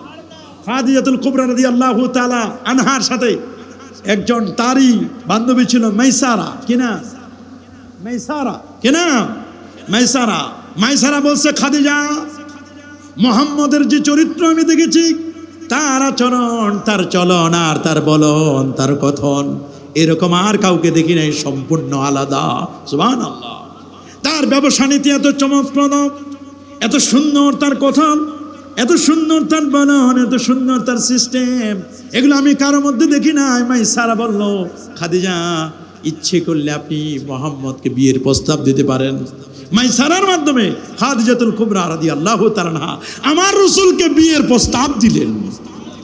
আল্লাহু আকবার বলেন। আমার নবীকে বিয়ের প্রস্তাব দিলেন মাইসারা রাদিয়াল্লাহু তাআলা আনহার মাধ্যমে। আপনি চিন্তা করতে পারেন, অনেক সময় মেয়ের পক্ষ থেকে প্রস্তাব আসতে পারে, অনেক সময় ছেলের পক্ষ থেকে প্রস্তাব আসতে পারে, কোনো আপত্তি নাই। আবু বকর রাদিয়াল্লাহু তাআলার সাথে যখন সাক্ষাৎ করলেন, আল্লাহর নবী নিজের মেয়ের প্রস্তাব দিয়েছিলেন। আম্মা জান আয়েশা সিদ্দিকা রাদিয়াল্লাহু তাআলা আনহার প্রস্তাব দিয়েছিলেন। প্রস্তাব দেওয়ার জন্য গেলেন যখন নবীর দরবারে, নবীজি বললেন, আবু বকর, আপনার মেয়ে আয়েশা বুঝি বড় হয়ে গেছে, গত রাত্রে জিবরিল আমিন আপনার মেয়েকে আমাকে দেখাই দিয়েছেন। আল্লাহু আকবার বলেন। তাহলে আপনি চিন্তা করে দেখেন, এটা দেখাই দিয়েছেন আমাদের দেশের মুক্ত চিন্তার অধিকারী মা আয়েশা রাদিয়াল্লাহু তাআলা আনহার ব্যাপারে বাজে মন্তব্য করে বলে 6 বছর বিয়ে হয়েছে, এটা একজন নাবালিকা মহিলাকে বিয়ে করেছে। নাউজুবিল্লাহ, এটা আল্লাহর নির্দেশে হয়েছে। আল্লাহু আকবার। 9 বছরে তার বাসর হয়েছে। নবীজি ভালো করে বুঝেন, সব আবহাওয়া এনভায়রনমেন্ট আমাদের দেশের নারীদের 12 বছর 13 বছর লাগে। এক এক এলাকার পরিবেশ এক এক সময়। বালেগা হতে আমাদের দেশে সময় বেশি লাগে। আমাদের সময় কি অনেক জায়গায় গ্রোথ বেশি হলে 9-10 বছর একজন নারীর হাইয়েস্ট পিরিয়ড আসতে পারে। কি বলেন, পারে না? অবশ্যই পারে। এই জন্য বুঝতে হবে রাসূল করিম সাল্লাল্লাহু আলাইহি ওয়াসাল্লাম তিনি যেই সিস্টেম করেছেন, আল্লাহর হাবিব সাল্লাল্লাহু আলাইহি ওয়াসাল্লামের যে বিবাহটি, এটি আল্লাহর পক্ষ থেকে ইশারা না পেয়ে কি নবী করেছেন? নবীজিকে যারা বাজে মন্তব্য করে, নবীজিকে যারা বাজে মন্তব্য করে, নবী 11 জন স্ত্রী পরিচালনা করেছেন। চিন্তা করে দেখেন, কোন স্ত্রী নবীর নামে কি কখনো সাংবাদিক সম্মেলন করেছে? আমরা তো দেখি কত আলেম তাদের নামে স্ত্রীরা সাংবাদিক সম্মেলন করে। কি বলেন, করে না? তার চরিত্র নিয়ে কলঙ্ক লেপন করে, তার চরিত্র নিয়ে কথা বলে। কিন্তু আল্লাহ নবীর চরিত্রের ব্যাপারে, আল্লাহ নবীর ব্যাপারে কখনো কি কোনো স্ত্রী সাংবাদিক সম্মেলন করেছে? কখনো কি কোনো বাজে মন্তব্য করেছে নবীর ব্যাপারে? বরং প্রত্যেক স্ত্রী বলতো, নবী আমাকে বেশি ভালোবাসেন। আল্লাহু আকবার বলেন। সাহাবায়ে কেরাম বলতো, আমাকে নবীজি বেশি ভালোবাসেন। তাহলে এই যে সিস্টেমটি, রাসূল আকরাম সাল্লাল্লাহু আলাইহি ওয়াসাল্লাম সবার প্রিয় হওয়া, এটা কিন্তু চারটিখানি কথা নয়, এটা কি সাধারণ কথা নয়। প্যারা নবী রাসূল করিম সাল্লাল্লাহু আলাইহি ওয়াসাল্লাম তিনি এমন ছিলেন। আনাস বিন মালিক বলেন, একজন মহিলা রাসূল আকরাম সাল্লাল্লাহু আলাইহি ওয়াসাল্লামের কাছে নিজেকে সমর্পণ করতে এসে বলল, হে আল্লাহ রাসূল, আপনার কি আমার প্রয়োজন আছে? তবে বিবাহের প্রস্তাব দেওয়ার পূর্বে লক্ষ্য করতে হবে যে এই মহিলাকে অন্য কেউ বিবাহের প্রস্তাব দিয়েছে কিনা। ওয়ালা আজকেও হাদিস পড়লাম যে একজন নারীর বিবাহের প্রস্তাব চলতেছে। লা ইয়াখতিবু রাজুল আলা খিতবাতি আখি, এক ভাই বিয়ের প্রস্তাব দিয়েছে। সহিহ মুসলিমে হাদিস পড়লাম কিতাবুন নিকার মধ্যে আজকে, যে একজন মুসলমান, একজন মানুষ দর কষাকষি করছে। দর কষাকষি করার সময় আপনি দর কষাকষি করতে পারবেন না যতক্ষণ না হাত্তা ইয়াজারা হাত্তা ইয়াতরুকা, উনি ছেড়ে চলে যাবেন, তারপর আপনি দর কষাকষি করতে পারবেন। একজন ভাই যদি আরেকজন মেয়ের ব্যাপারে প্রস্তাব দেয়, প্রস্তাব চলতেছে, ওই অবস্থায় আপনি প্রস্তাব করতে পারবেন না। উনারা যখন হাত্তা ইয়াজারা হাত্তা ইয়াতরুকা, যতক্ষণ না ছেড়ে না দিবে, যতক্ষণ ছেড়ে না দিবে ততক্ষণ আপনি কোনো প্রস্তাব করতে পারবেন না। প্রস্তাব করতে পারবেন তারা যদি বলে যে হ্যাঁ আমাদের এখন আমরা বিয়ে করতে চাচ্ছি না, বা আমাদের পছন্দ হয় নাই, বা আমরা কোনো কারণে আপনাদেরকে সুযোগ করে দিলাম, তাহলে আপনি কেবলমাত্র কী করতে পারেন, প্রস্তাব দিতে পারেন। আরেকজন প্রস্তাব চলতেছে, ওই সময় আপনার প্রস্তাব দেওয়া কখনো ঠিক হবে না। দর্শক পড়েন সালাতুন ইয়া রাসূলুল্লাহ।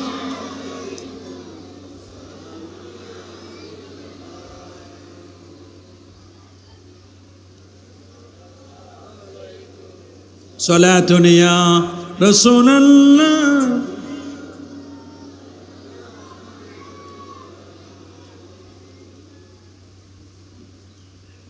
মারহাবা ইয়া রাসূলুল্লাহ, মারহাবা মারহাবা ইয়া হাবিবাল্লাহ, মারহাবা মারহাবা ইয়া মারহাবা ইয়া হাবিবাল্লাহ, মারহাবা। তাহলে একজন বিয়ের প্রস্তাব দিয়েছে, ওই বিয়ের প্রস্তাবের সময় আমার কি প্রস্তাব দেওয়া ঠিক হবে? ওয়ালা ইয়াখতুবুর রাজুলু আলা খিতবাতি আখি হাত্তা ইয়ানকিহা আও ইয়াতরুকা, কোন ব্যক্তি যেন তার ভাইয়ের প্রস্তাবের প্রস্তাব না করে যতক্ষণ না সে বিবাহ করে অথবা ছেড়ে দেয়। আল্লাহু আকবার বলেন। আমাদের সমাজে একটা ভুল মিসআন্ডারস্ট্যান্ডিং রয়েছে, বলে 4টা বিয়ে করা সুন্নাত। আরে ভাই, 4টা বিয়ে করা সুন্নাত নয়। বলেন 4টা বিয়ে করা কি সুন্নাত? 4টা বিয়ে করা কি এটা জায়েজ? সর্বোচ্চ 4টা পর্যন্ত আপনি বিয়ে করা যাবে। এই জন্য যাদের বিবাহ করা ইসলাম হারাম করা হয়েছে তাদেরকে বিবাহের প্রস্তাব দেওয়া থেকে বিরত থাকতে হবে। ইসলাম যাদেরকে বিবাহ করতে হারাম করে দিয়েছেন তাদেরকে বিবাহের প্রস্তাব দেওয়া যাবে। হুররিমাত আলাইকুম উম্মাহাতুকুম ওয়া বানাতুকুম ওয়া আখাওয়াতুকুম ওয়া আম্মাতুকুম ওয়া খালাতুকুম ওয়া বানাতুল আখি ওয়া বানাতুল উখতি ওয়া উম্মাহাতুকুম আল্লাতী আরদানাকুম ওয়া আখাওয়াতুকুম মিনার রাদাআতি ওয়া উম্মাহাতু নিসাইকুম ওয়া রাবাইবুকুম আল্লাতী ফি হুজুরিকুম স্পষ্ট করে মিন নিসাইকুম, আল্লাহ তাআলা পবিত্র কুরআনুল কারীমে সূরাতুন নিসা 23 নম্বর আয়াতে আল্লাহ পাক রব্বুল হোসেন তোমাদের উপর হারাম করেছে তোমাদের মাকে বিয়ে করা। বলেন মাকে বিয়ে করা যাবে? আরো যারা বলুন, মাকে বিয়ে করা কি?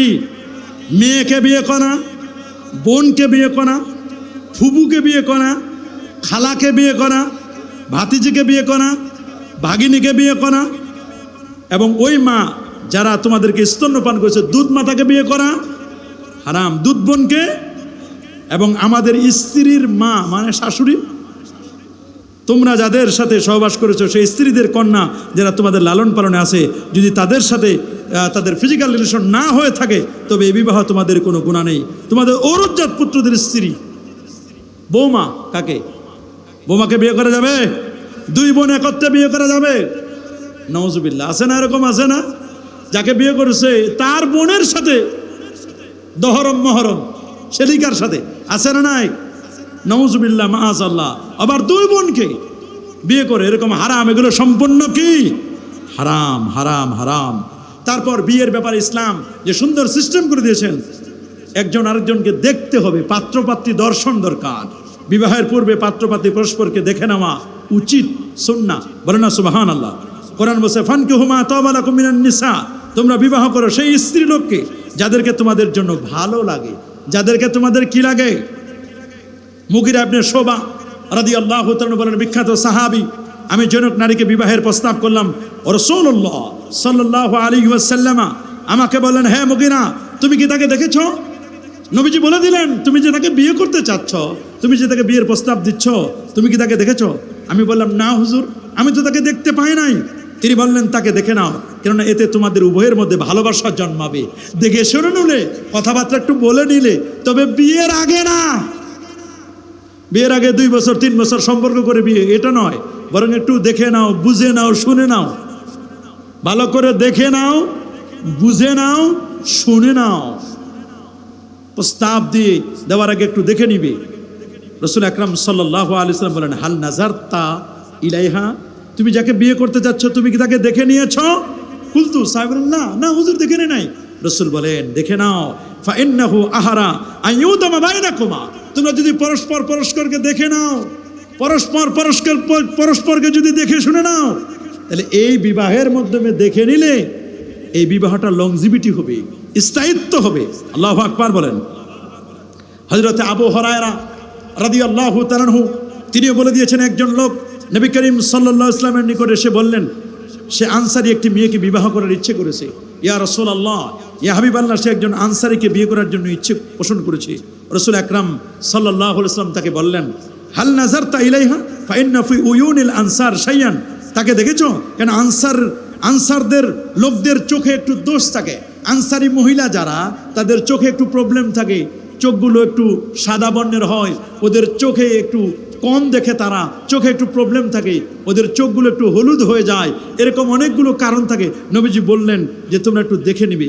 পাত্রী দর্শনের ক্ষেত্রে আমাদের সমাজে বিভিন্ন আত্মীয় স্বজন মিলে 10-12 জনের একটি দল মিলে দেখে, নাউজুবিল্লাহ। আরো যদি বলেন নাউজুবিল্লাহ, দুলাভাইকে নিয়ে যায়, এই দুলাভাই দেখতে পারবে? বলেন। খালাতো ভাইকে নিয়ে যায়, বলেন দেখা যাবে? আরো যারা বলেন না, যাদের সাথে দেখা করা জায়েজ নাই তাদেরকে দেখা করা যাবে? দেখা করা যাবে না। আবার আমাদের সমাজে বিবাহের নামে যা চলে, গায়ে হলুদের নামে যা চলে, হলুদ মাখা কোনো দোষের কিছু না। বলে না, গায়ে হলুদ নামে যেটা চলে এগুলো সব ভণ্ডামি। বলেন ঠিক কিনা? ইসলামের সাথে এটার কোনো সম্পর্ক। বেগানা নারীরা পর্যন্ত পুরুষ মানুষকে হলুদ মাখায় দিচ্ছে, নাউজুবিল্লাহ বলেন। আবার বেগানা একজন নারীকে, যার বিয়ে হবে, কতগুলো মানে পরপুরুষ এসে নারীটাকে হলুদ মাখায় দিচ্ছে। হলুদ মাখায় দিয়ে 500 টাকা দিয়ে যায়, 1000 টাকা গিফট দিয়ে যায়, নাউজুবিল্লাহ। হলুদ মাখা কাজটা খারাপ নয়, হলুদ এটা উপকারী। বলেন হলুদটা কি? তোমার যদি হলুদ মাখার প্রয়োজন হয়, তুমি নিজে নিজে হলুদ মাখো না, যত মন চাই ওয়াশরুমে প্রবেশ করে যত মন চাই হলুদ মাখো, সারা শরীরে তুমি হলুদ মাখো, এটা স্বাস্থ্যের জন্য উপকার। কিন্তু বেগানা নারীর দ্বারা তুমি হলুদ মাখবে, ইসলাম এটা অ্যালাউ করে না। বলেন আমাদের সমাজে হলুদ মাখার নামে যেটা চলে, ইসলামের সাথে কোনো সম্পর্ক আছে? ইসলামের সাথে কোনো সম্পর্ক নেই। শুধু এটা হলুদ মাখা কেন?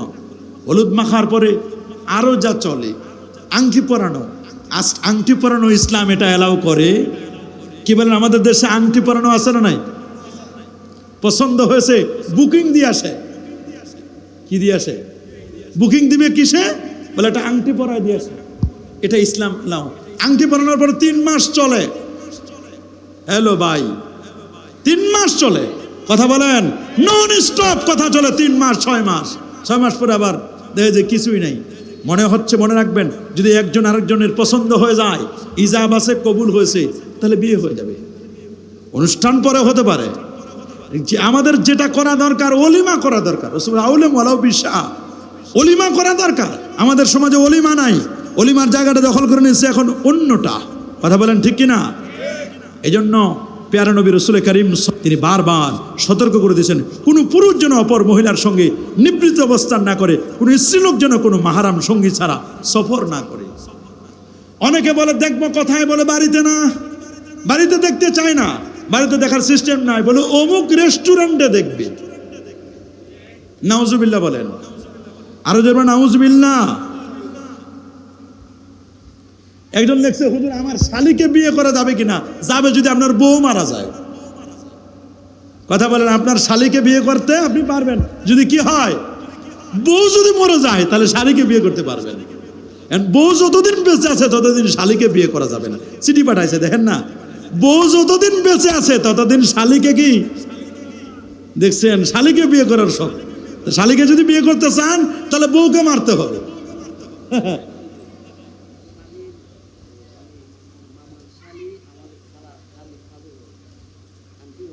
হ্যাঁ,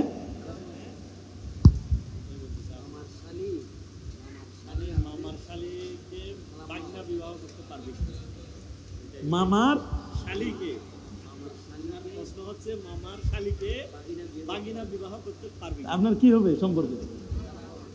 খালা হবে। খালা হলে তো, যদি আপন খালা হয় বা একেবারে খুব নিকটবর্তী খালা হয় তাহলে বিয়ে করতে পারবে না। খালা, খালার খালা, খালার খালা, এগুলো নিতে যাচ্ছে। মা, মায়ের মা, মায়ের মা, মায়ের মা, মার। আবার দূরবর্তী হলে, এখন তো ঢাকা শহরে খালার অভাব নাই, কাজের বুয়াও খালা। ওই রকম খালা যদি হয় তাহলে তো বিয়ে করতে পারবে না। মনে রাখবেন, ঢাকা শহরে মামা আর খালার অভাব নাই। ঢাকা শহরে মামা আর খালার কি নাই? ঢাকা শহরে মামাও পাওয়া যায়, খালাও পাওয়া যায়, মামিও পাওয়া যায়, খালাও পাওয়া যায়। এইরকম আন্টির অভাব নাই ঢাকা শহরে। আবার ঢাকা শহরে কেন, আমাদের সমাজের মধ্যে অনেকেই 3 মাসের জন্য বিয়ে দেখাইয়া নিয়ে যায় বিদেশে। আবার নিয়ে যায় বিদেশে, বিদেশ থেকে যখন ফেরত দেয়, ফেরত দেওয়ার সময় আবার খালি হাতে বসে যায়, না তোমার আমি বিয়ে করিনি। ওই সময় শুধু ভিসা হওয়ার জন্য বিয়ে করছি। এই যে বিয়ে ভিসা হওয়ার জন্য বিয়ে করছি, এগুলো যারা এগুলো করেন, এগুলো করবেন না। এগুলো কন্ট্যাক্ট ম্যারেজ করে নাই, এগুলো কন্ট্যাক্ট করে নাই। এই কন্ট্যাক্ট ম্যারেজ এগুলো জায়েজ নাই। বলেন কন্ট্যাক্ট ম্যারেজ কি নাই? এই ধরনের অস্থায়ী বিবাহ।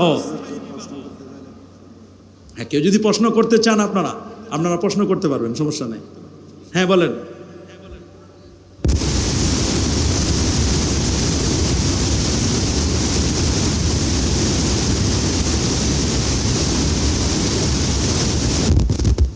বলছেন যে কারো স্ত্রী যদি অন্য কারোর সাথে ঘর সংসার করতে চলে যায়, আছে না, নিজের স্ত্রী রাখে উনি চলে গেছে বিদেশে, আবার ওনার স্ত্রী চিন্তা করছে আমার স্বামী যেহেতু বিদেশে গেছে তা আমি বাড়িতে বসে থাকবো কেন, আমিও একজনকে নিয়ে যাই। কি বলেন, এরকম হয় কি না? এরকম নিয়ে গেছে, এখন যাওয়ার পরে তো ধরা খাইছে, ধরা খাওয়ার পরে আবার অনুতপ্ত হয়ে চলে আসে স্বামীর বাড়িতে, স্বামীও বিদেশ থেকে চলে আসে। এখন বলছে হুজুর আমার বিয়েটা ঠিক আছে কিনা, এটাই তো। তালাক তো দিবেন না আপনি।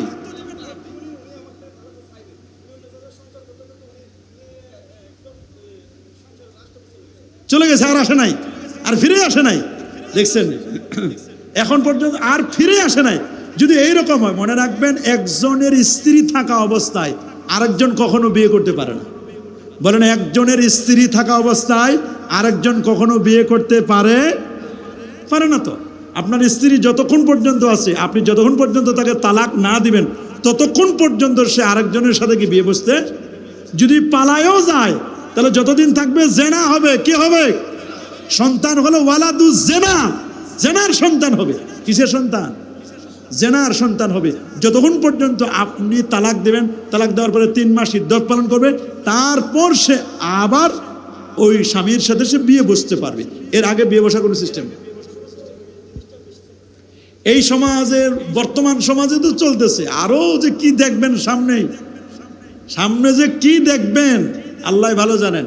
এগুলো সমাজের মধ্যে অহরহ আছে। কি বলেন, আছে না নাই? বলেন, কারো যদি প্রশ্ন থাকে বলেন।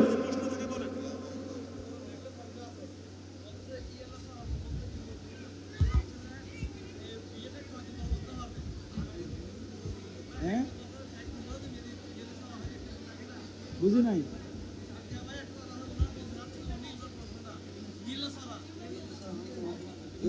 বুঝবো না, আর বাংলা ভাষায় বলেন। না বলছে তালাক হওয়ার একদিন পরে বিয়ে করতেছে। না, তালাক হওয়ার একদিন পরে বিয়ে করতে পারবে না। 3 মাস ইদ্যত পালন করতে হবে। কয় মাস? 3 মাস পর্যন্ত। সালাত ওয়া ইয়াতারাব্বাসনা বিআনফুসিহিন্না সালাসাতা কুরু, এটা কোরআনের মধ্যে স্পষ্ট আছে। হাত্তা তানকিহা যাওজান গায়রা, 3 মাস ইদ্যত পালন করবে, আবার অন্য স্বামীর সাথে ন্যাচারালি বিয়ে হবে, আবার সে প্রথম স্বামীর দিকে ন্যাচারালি ফিরে আসতে হবে। এটা হলে প্রথম স্বামীতে আসতে পারে। কিন্তু একজন স্ত্রীকে তালাক দেওয়ার পরে কয় মাস? 3 মাস ইদ্যত পালন করতে হবে। কয় মাস? আবার যদি প্রেগনেন্ট নারী হয় তাহলে ওয়াজে হামল, সন্তান যতক্ষণ পর্যন্ত খালাস না হবে, বাচ্চা খালাস না হওয়া পর্যন্ত এটা তার ইদ্যত হবে। আবাদুল আজালান, সবচেয়ে দূরের যেটা, ওইটা ইদ্যত পালন করবে। এটা মনে রাখবেন। তালাক প্রাপ্ত হওয়ার পরে কয় মাস ইদ্যত পালন করতে হবে? 3 মাস। কয় মাস? 3 মাস পর্যন্ত ইদ্যত পালন করতে হবে। এটা যদি ইদ্যত পালন না করে বিয়ে হয়, হারাম। এগুলো জেনা হয়ে যাবে। কি হয়ে যাবে? এগুলো মস্ত বড় গুনাহ হবে। কোনো ব্যক্তি, কোনো স্ত্রীর স্বামী যদি মারা যায়, কোনো স্ত্রীর স্বামী যদি মারা যায়, তো ইসলামের নিয়ম হচ্ছে 4 মাস 10 দিন পর্যন্ত ইদ্যত পালন করবে। কয় মাস? আরবাতা আশুরে ওয়া আশরা, 4 মাস 10 দিন পর্যন্ত ইদ্যত সে পালন করতে হবে। এটাও ইসলাম বলে দিয়েছে। 4 মাস 10 দিন। কয় দিন? 4 মাস 10 দিন পর্যন্ত ইদ্যত পালন করতে হবে। স্বামী মারা গেলে এই 4 মাস 10 দিনে কোনো অর্নামেন্টস পরবে না, কোনো বিবাহ অনুষ্ঠানে যাবে না, কোনো ধরনের রং ব্যবহার করবে না। এমার্জেন্সি যদি কোথাও যেতে হয় ডাক্তার দেখানোর জন্য, খুবই অসুস্থ, তাহলে গিয়ে আর অন্যদিকে যাবে না, শুধু তাড়াতাড়ি চলে আসবেন। এছাড়া 4 মাস 10 দিন সে ইদ্যত পালন করবে। তার স্বামী মারা গেছে। কে মারা গেছে?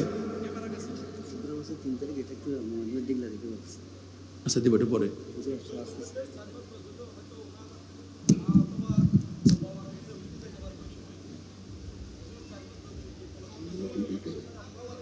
বছর 4 মাস 10 দিন ইদ্যত পালনের মধ্যে তার মা বাবা যদি মারা যায়, তাহলে সিম্পল পোশাকে পরে মা বাবাকে দেখতে যেতে পারবেন। যেহেতু এটা আর কখনো দেখবেন না, এই জন্য দেখতে যেতে পারবেন। নারায়ে তাকবীর, নারায়ে রিসালাত, সদরে মাহফিলের আগমন, মাশাআল্লাহ, নারায়ে তাকবীর। আলহামদুলিল্লাহ, আমরা দেখতে পাচ্ছি চট্টগ্রাম নেসারিয়া কামিল মাদ্রাসার সম্মানিত শাইখুল হাদিস আলহাজ আল্লামা এনামুল হক শিকদার সাহেব, উনি তাশরিফ এনেছেন বলে আলহামদুলিল্লাহ। হুজুর গুরুত্বপূর্ণ নসিহত পেশ করবেন। হুজুরের নসিহত আপনাদের ভাষায় সুন্দর করে নসিহত পেশ করবেন। আমার এই বিষয়টা, এটা হলো আলেম ওলামাদের বিষয়। কাদের বিষয়? এমনি তো হলো মুতা বিবাহ নিয়ে খুব সমাজে চলতেছে, আর এমনি বিবাহ শাদীর জন্য এগুলো মাসলা মাসাইল, এগুলো সাধারণ মানুষের আলোচনা না। এগুলো কি সাধারণ মানুষের? কিন্তু সমাজে যেহেতু এগুলো চলে, এই জন্য এই বিষয়গুলো আমি আপনাদের সামনে পেশ করলাম। আগামী বলছি, এটা অন্য দেশের নাগরিকত্ব পাওয়ার জন্য যারা নিজেদের কোনো আত্মীয় স্বজনকে ভাগায় নিয়ে যায়, আর ইমিগ্রেশনে গিয়ে পরিচয় দেয় যে আমার বউ, আছে না? এরকম আছে না? তো এগুলো আবার ওই দেশে যাও বিয়ে করে না, ঘর সংসার করে, এগুলো সম্পূর্ণরূপে জেনা, হারাম। এগুলো সম্পূর্ণরূপে কি?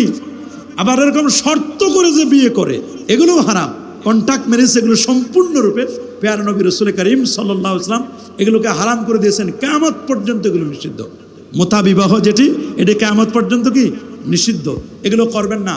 আগামী 3 তারিখ, 3 জুলাই, আগামী 3 জুলাই কোন জায়গায় এটা মাহফিল? বাগদণ্ডী নন্দেরখিল সোহাদায়ে কারবালা মাহফিল হবে আগামী 3 তারিখ ইনশাআল্লাহ। আমি সেখানে আসবো ইনশাআল্লাহ। এবং খতমে কোরআন এবং খতমে বুখারী শরীফের অনুষ্ঠান ইনশাআল্লাহ আসবে, আপনারা সবাই আমন্ত্রিত, আপনারা ইনশাআল্লাহ সেখানে যাওয়ার চেষ্টা করবেন। আল্লাহ কবুল করুন, আল্লাহ মঞ্জুর করুন। মুনাক্কাস কথা হচ্ছে, আমরা আজকে সিদ্ধান্ত নিলাম মুতা বিবাহ এটা হারাম। বলেন মুতা বিবাহ কি?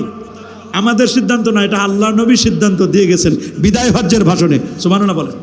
আমরা আলোচনা থেকে পেলাম মুতা বিবাহ, কন্ট্যাক্ট ম্যারেজ এটা কি,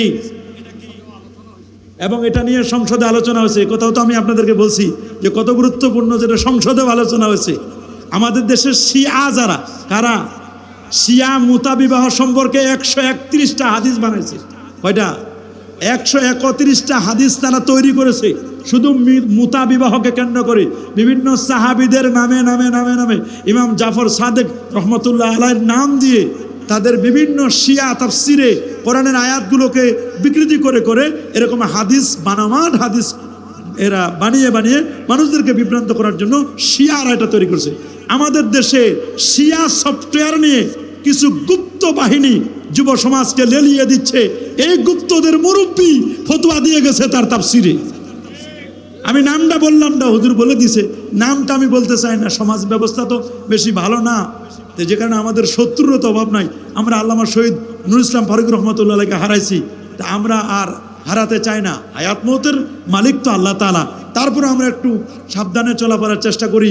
নাম আমি বলতে চাই না এখন, যে কারণে আমি এই বিষয়টি আপনাদেরকে বলছি। কিছু গুপ্ত বাহিনী কিন্তু সমাজে আছে, লেলিয়ে দিচ্ছে, ঠিক কিনা বলেন? আমাদের সমাজে শিয়ারা আছে। কারা? শিয়া। এই শিয়ারাও কিন্তু এই আপনার মুতা বিবাহটাকে উস্কে দিচ্ছে। শিয়ারা কারা? শিয়ারা। আমাদের পরিচয়, আমরা কি শিয়া, খারেজি, ওয়াহাবি, সালাফি, লামাযহাবি? আমরা কি বেদাতিক? আমাদের পরিচয় আমরা আহলে সুন্নাহ ওয়াল জামাআহ। বলেন আমাদের পরিচয় আমরা আহলে সুন্নাহ ওয়াল জামাআহ। আমাদের সমাজে বাবরি চুল রাখলে খারাপ বলে, অনেকে প্রশ্নের সম্মুখীন হয়। প্রশ্ন করেছে, তোমার বয়স হয় নাই, চোরের মতো লাগতেছে, এটা নিয়ে বিস্তারিত বলেন। বাবরি চুল এটা 3 রকমের। কয় রকমের বলেন? লুম্মা, জুম্মা, ওয়াফরা। আবার এটাকে লিম্মা, জিম্মা, ওয়াফরা। একটা হলো কান বরাবর। কি বরাবর? লম্বা চুল যেটা কান বরাবর। কি বরাবর? কান, এক কান থেকে আরেক কান এই বরাবর চুল লম্বা রাখা। আর একটা হলো কাঁধ বরাবর। কি বরাবর? কাঁধ, কাঁধ পর্যন্ত। কাঁধের নিচে গেলে কিন্তু আবার হারাম হয়ে যাবে। নারীদের মুসাব্বাবিন নিসা, নারীদের সাথে সাদৃশ্য আসবে। আরেকটা হলো কান এবং কাঁধের মাঝামাঝি। এই 3 প্রকার। কয় প্রকার? এই 3 রকমের চুল রাখতে পারবেন। রাসূলুল্লাহ সাল্লাল্লাহু আলাইহি ওয়াসাল্লাম এই 3 রকমের চুল রাখতেন। তা আমাদের তবে চুল যেহেতু আপনি রাখবেন, চুল রাখার মধ্যে কিছু ওলামায়ে কেরাম কিছু শর্ত করেছেন, যে লম্বা লম্বা চুল রাখলেন কিন্তু মুখে দাড়ি নাই, তা মানুষ তো বিভ্রান্তিতে পড়ে যাবে, এটা কি ছেলে না মেয়ে? কথা বলেন ঠিক কিনা? তো প্রত্যেকটা জিনিসের একটা সময়ও আছে। যদি আপনি নেক নিয়তে করেন সুন্নত পালনের জন্য, যে আমি ছোটকাল থেকে নবীর সুন্নত পালন করব, তা আপনি রাখতে পারবেন, কোনো বাধা নেই। তবে পরিবেশ পরিস্থিতি আপনাকে বুঝতে হবে। আপনি যেন দাড়ি হয়, বাবরিটা যেন মানানসই হয়। আবার যদি মনে করেন 12-13 বছরে একজন একটা লাঠি নেয়, তো এটা খারাপ দেখাবে না? লাঠি নেওয়া মানে তো একটু বয়স আছে। 40 বছর হলে তারপর একটা লাঠি নিলে একটু মানানসই হয়। দাড়ি চুল একটু সাদা হলে তারপর একটা লাঠি নিলে একটা মানানসই হয়। প্রত্যেকটা জিনিস একটা কাজের একটা আছে না, সীমা আছে এবং একটা সময়ও আছে। তো এই জন্য আপনি যদি নেক নিয়তে রাখেন, আবার যদি এমন হয় কারো জীবনের তোরে দাঁড়িয়ে ওঠে না, উনি বাবরি চুল কি রাখতে পারবে না? রাখতে পারবে। এটা হলো রুল অফ এক্সুম, এটা রেয়ার, এটা আলাদা জিনিস। তবে সুন্নত তরিকায় আমল ছাত্র জীবন থেকে করতে পারবে। কারো যদি দাড়ি উঠে আপনি বাবরি চুল রাখতে পারবেন। আমাদের প্রশাসনের লোকেরা জানে না, পুলিশ জানে না যে বাবরি চুল এটা সুন্নত। চুল বড় দেখলে কয় মাস্তান। বলেন চুল বড় দেখলে কি বলে? মাস্তান। এটা যেন না করে, এটা যেন না হয়, এই বিষয়টা খেয়াল করবেন। আমরা সিদ্ধান্ত নিলাম, তাহলে এই কতগুলো বিষয় আমরা জানলাম আজকে। আর আমরা আমাদের পরিচয় জানবো। আমরা আহলে বাইতকে মহব্বত করি, করব কি করব না? আমরা কি এজিদি মুসলমান না হুসাইনি মুসলমান? হুসাইনি মুসলমান। মনে থাকবে তো কথাগুলো? ইমাম হুসাইন রাদিয়াল্লাহু তাআলা আনহু, তাকে শহীদ করার আগে তিনি কিন্তু 2 রাকাত নামাজ পড়েছিলেন। আল্লাহু আকবার। এবং তার ইমামতিতেও কিন্তু পিছনে যারা ছিল তার নামাজ পড়েছিল। আল্লাহু আকবার বলেন। কিন্তু ওদের নামাজ ছিল লোক দেখানো নামাজ, আর্টিফিশিয়াল নামাজ। নামাজ দেখলে ভুলে যাবেন না। কি বলেন? নামাজ দেখলে ভুলে, ওদের নামাজ দেখলে ভুলে যাবেন না, ওদের গাড়টি দেখলে ভুলে যাবেন না। দেখতে হবে আকীদা ঠিক আছে কিনা। আমাদের পরিচয় আমরা আকীদা আহলে সুন্নাহ ওয়াল জামাআহ। কথা বলেন, আমরা আকীদাতান আহলে সুন্নাহ ওয়াল, আমরা হলাম মাযহাবে হানাফি। কোন মাযহাব? আরো জোরে বলেন, কোন মাযহাব? ওরা বলে মাযহাব টাযহাব লাগে না। আমরা মাযহাব বিশ্বাস করি কি না? অবশ্যই মাযহাব বিশ্বাস করি। মিয়া সাহেব, তুমি গাড়ি কিনেছো, হয় তুমি গাড়ি নিজে চালাবা, ড্রাইভ করবা, যদি চালাইতে না পারো ড্রাইভার রাখবা। নিজে চালাইতেও পারো না, ড্রাইভারও রাখো না, ভাব দেখাও গাড়ি চালাইতে পারি। গাড়ি নিয়ে যদি রাস্তায় উঠো আর পিক আপ আর ব্রেক যদি না চিনো, ব্রেক চাপ দিবা আর পিক আপটা জোরে দিবা, ব্রেক তুমি হালকা রাখবা। পিক আপ যদি জোরে দাও, ব্রেকে যদি চাপ না দাও, গাড়ি যাবে খালি। ঠিক কিনা বলেন? এই জন্য কোরআন হাদিসের উপরে অনেকেই ব্রেক দিয়ে না দিয়া খালি পিক আপ মারে। খালি কি মারে? বলে আমিও কোরআন পড়েছি, আমিও বুখারী শরীফ পড়েছি। তুমি বুখারী শরীফ পড়েছো, ইফাবা ইসলামিক ফাউন্ডেশন বাংলাদেশের খালি অনুবাদ পড়েছো। অনুবাদ পড়ে বোঝা যাবে না। কি বলেন? অনুবাদ পড়ে কথা বলেন না। তো কোরআনে আছে হুররিমাত আলাইকুম উম্মাহাতুকুম, তোমাদের মা সমূহকে তোমাদের জন্য হারাম করা হয়েছে। এখানে লেখা নাই মাকে হারাম করা হয়েছে, কি হারাম করা হয়েছে এটা লেখা নাই।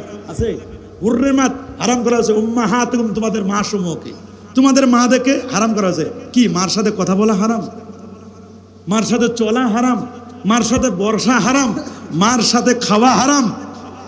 এখানে উজ্জ্ব মানতে হবে নেকাহ উম্মাহাতিকুম, হুররিমাত আলাইকুম নেকাহ উম্মাহাতিকুম, তোমাদের মাদেরকে বিয়ে করা হারাম। তাহলে আপনি শুধু খালি অনুবাদ পড়লে তো হবে না। অনুবাদে আছে ইয়া আইয়ুহাল্লাযীনা আমানু, হে ঈমানদার বান্দাগণ, ইজা কুমতুম ইলাস সালাহ, যখন তোমরা দাঁড়াবে, ইজা মানে যখন, কুমতুম মানে দাঁড়াবে, ইলাস সালাহ নামাজে, ফাগসিলু উজুহাকুম, তখন তোমরা চেহারাগুলো ধৌত করো। তোমরা তোমাদের চেহারাগুলো ধৌত করো। ফাগসিলু এটাও জমা, উজুহাকুম এটাও জমা। তার মানে 40 জন মানুষ একটা কাতারে দাঁড়াবে আর 40 জন এসে চেহারা ধুয়ে দিবে নামাজে যখন দাঁড়াবো। কথা কি এই? অনুবাদ যদি করেন এই অনুবাদ করলে হবে? কোন মুফাসসির এই অনুবাদ করেছে? সমস্ত মুফাসসির বলেন ইয়া আইয়ুহাল্লাযীনা আমানু ইজা আরাদতুমুল কিয়াম, যখন তোমরা নামাজে দাঁড়ানোর ইচ্ছা পোষণ করো, ফাগসিলু এটাও জমা, উজুহাকুম এটাও জমা। তাহলে 10 জন করে খালি নামাজের মধ্যে আপনি দাঁড়াবেন, 10 জন আপনাকে উজু করে দিবে, আবার 10 জন আপনি উজু করে দিবে, এরকম না। উসুল আছে, মূলনীতি আছে। জমার মোকাবেলায় জমা আসলে এটা ইনফিরাদ এককের অর্থ দেয়। আল্লাহু আকবার, আল্লাহু আকবার বলেন, এটা মূলনীতি। এই জন্য আমরা ইনফিরাদি উজু করব। আমার উজু 10 জনে মিলে আমাকে উজু করে দিবে না। অনুবাদ করে সব জানা যায় না। কি বলেন? অনুবাদ করে সব জানা যায়, শুধু অনুবাদ পড়লে হবে না। হাদিসের মধ্যে আছে লা তাস্তাকবিলুল কিবলাতা ওয়া লা তাস্তাদবিরুহা ওয়ালাকিন শাররিকু আও গাররিবু, তোমরা পূর্ব পশ্চিমে বাথরুম করো না, উত্তর দক্ষিণে বাথরুম করো না, পূর্ব পশ্চিমে বাথরুম করো। হাদিস আছে ওয়ালাকিন শাররিকু আও গাররিবু, তোমরা উত্তর দক্ষিণে বাথরুম করো না, পূর্ব পশ্চিমে বাথরুম করো। এটা বুখারীর হাদিস। কিসের হাদিস? বুখারী শরীফের হাদিস। উত্তর দক্ষিণে বাথরুম করো না, পূর্ব পশ্চিমে বাথরুম করো। বাংলাদেশে যদি হাদিসের আমল করি, যতবার বাথরুমে যাব ততবার কবিরা গুনাহ হবে। পূর্ব পশ্চিমে বাথরুম করা যাবে? যাবে? কারণ আল্লাহ রাসূল বলেছেন লা তাস্তাকবিলুল কিবলাতা ওয়া লা তাস্তাদবিরুহা, কিবলাকে সামনে রেখে বাথরুম করো না, কিবলাকে পিছনে রেখে বাথরুম করো না। নবীজি যেখানে বসে হাদিস বর্ণনা করছেন, সুবহানাল্লাহ, নবীজি যেখানে বর্ণনা করেছেন সেটার সিস্টেম, কিবলা হলো দক্ষিণে, উল্টো হলো উত্তরে। কথা বলেন ঠিক না? এটা আপনাকে বুঝতে হবে। বাংলাদেশে আমাদের কিবলা কোন দিকে? পশ্চিমে কিবলা, আর পিছনে হলো আমাদের পূর্ব। পূর্ব পশ্চিমে আমাদের বাথরুম না, আমাদের সব বাথরুম হলো উত্তর দক্ষিণ। এটা আমাদের বুঝতে হবে। তাহলে 5 ওয়াক্ত নামাজ পড়ব, জুমার নামাজ, কাবলাল জুমা বাদাল জুমা পড়ব তো ইনশাআল্লাহ। সুন্নতগুলো পড়ব। মাগরিবের 2 রাকাত সুন্নাত নামাজের পরে 2 রাকাত করে 6 রাকাত আওয়াবিনে নামাজ পড়বেন। ফজরের নামাজের পরে এশরাকে নামাজ পড়ার, সূর্য ওঠার 23 মিনিট পরে এশরাকে নামাজ পড়ার চেষ্টা করবেন। মাগরিবের নামাজের পরে সূরা হাসরের শেষ 3 আয়াত তেলাওয়াত করবেন। প্রত্যেক শুক্রবারে মা বাবার কবর জিয়ারত করবেন। সমাজের মধ্যে এখন কবর জিয়ারতকে উঠাই দিতে যাচ্ছে। কবর জিয়ারত হবে, কবর পূজা নয়। কবর হবে, বলেন না, কবর হবে, কবর জিয়ারত করবেন তো ইনশাআল্লাহ। অনেকে হাফ হাতা শার্ট পরে নামাজ পড়েন, কোনোই ঢাকা থাকে না। না, নামাজ মাকরুহ হবে। নামাজ কি হবে? মসজিদে যখন আসবেন ফুল হাতা পাঞ্জাবি পরে আসবেন, জুব্বা পরে আসার চেষ্টা করবেন, মাথায় টুপি দিবেন, মুখে দাড়ি কাটা ছাটা সম্পূর্ণরূপে হারাম। দাড়ি কাটবেন না, ছাটবেন না। দাড়ি কাটা ছাটা সম্পূর্ণরূপে কি? কাসসু শারে ওয়াফুল্লুহা, গোফকে খাটো করো, দাড়িকে লম্বা করো। অনেকেই বলে হুজুর দাড়ি আমি কামাই ফেলছি, গোফ আবার লম্বা লম্বা রাখে। ভুলে মাথা কামায় না, ভুলে দাড়ি কামায় ফেলে। দাড়ি কামানো যাবে? আপনি কেমন নবীর উম্মত? আপনাকে যখন রাখবে বিসমিল্লাহ ওয়া আলা মিল্লাতি রাসূলুল্লাহ, রাসূলের মিল্লাতের উপর রাখা হলো, অথচ আপনার মুখে কোনো দাড়ি নাই। কিসের মিল্লাত? আপনি রাসূলের মিল্লাতে নাই, আপনি তো শয়তানের মিল্লাতের উপর রাখা। কথা বলেন ঠিক না? এজন্য পর্দা করবেন, খেয়াল করবেন এই বিষয়গুলো।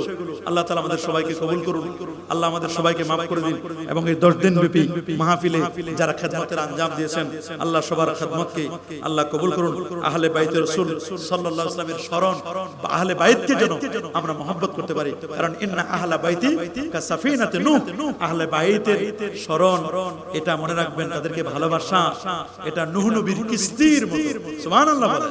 মান রাকিবা নাজা, নূহ নবীর কিস্তিতে যারা আরোহণ করেছিল তারা নাজাত পেয়েছিল, মুক্তি পেয়েছিল, আর যারা বিমুখ হয়েছিল তারা তো বিমুখ শেষ। ওমান আরাদা, যারা বিমুখ হয়েছে তারা কিন্তু কেটে পড়ে গেছে।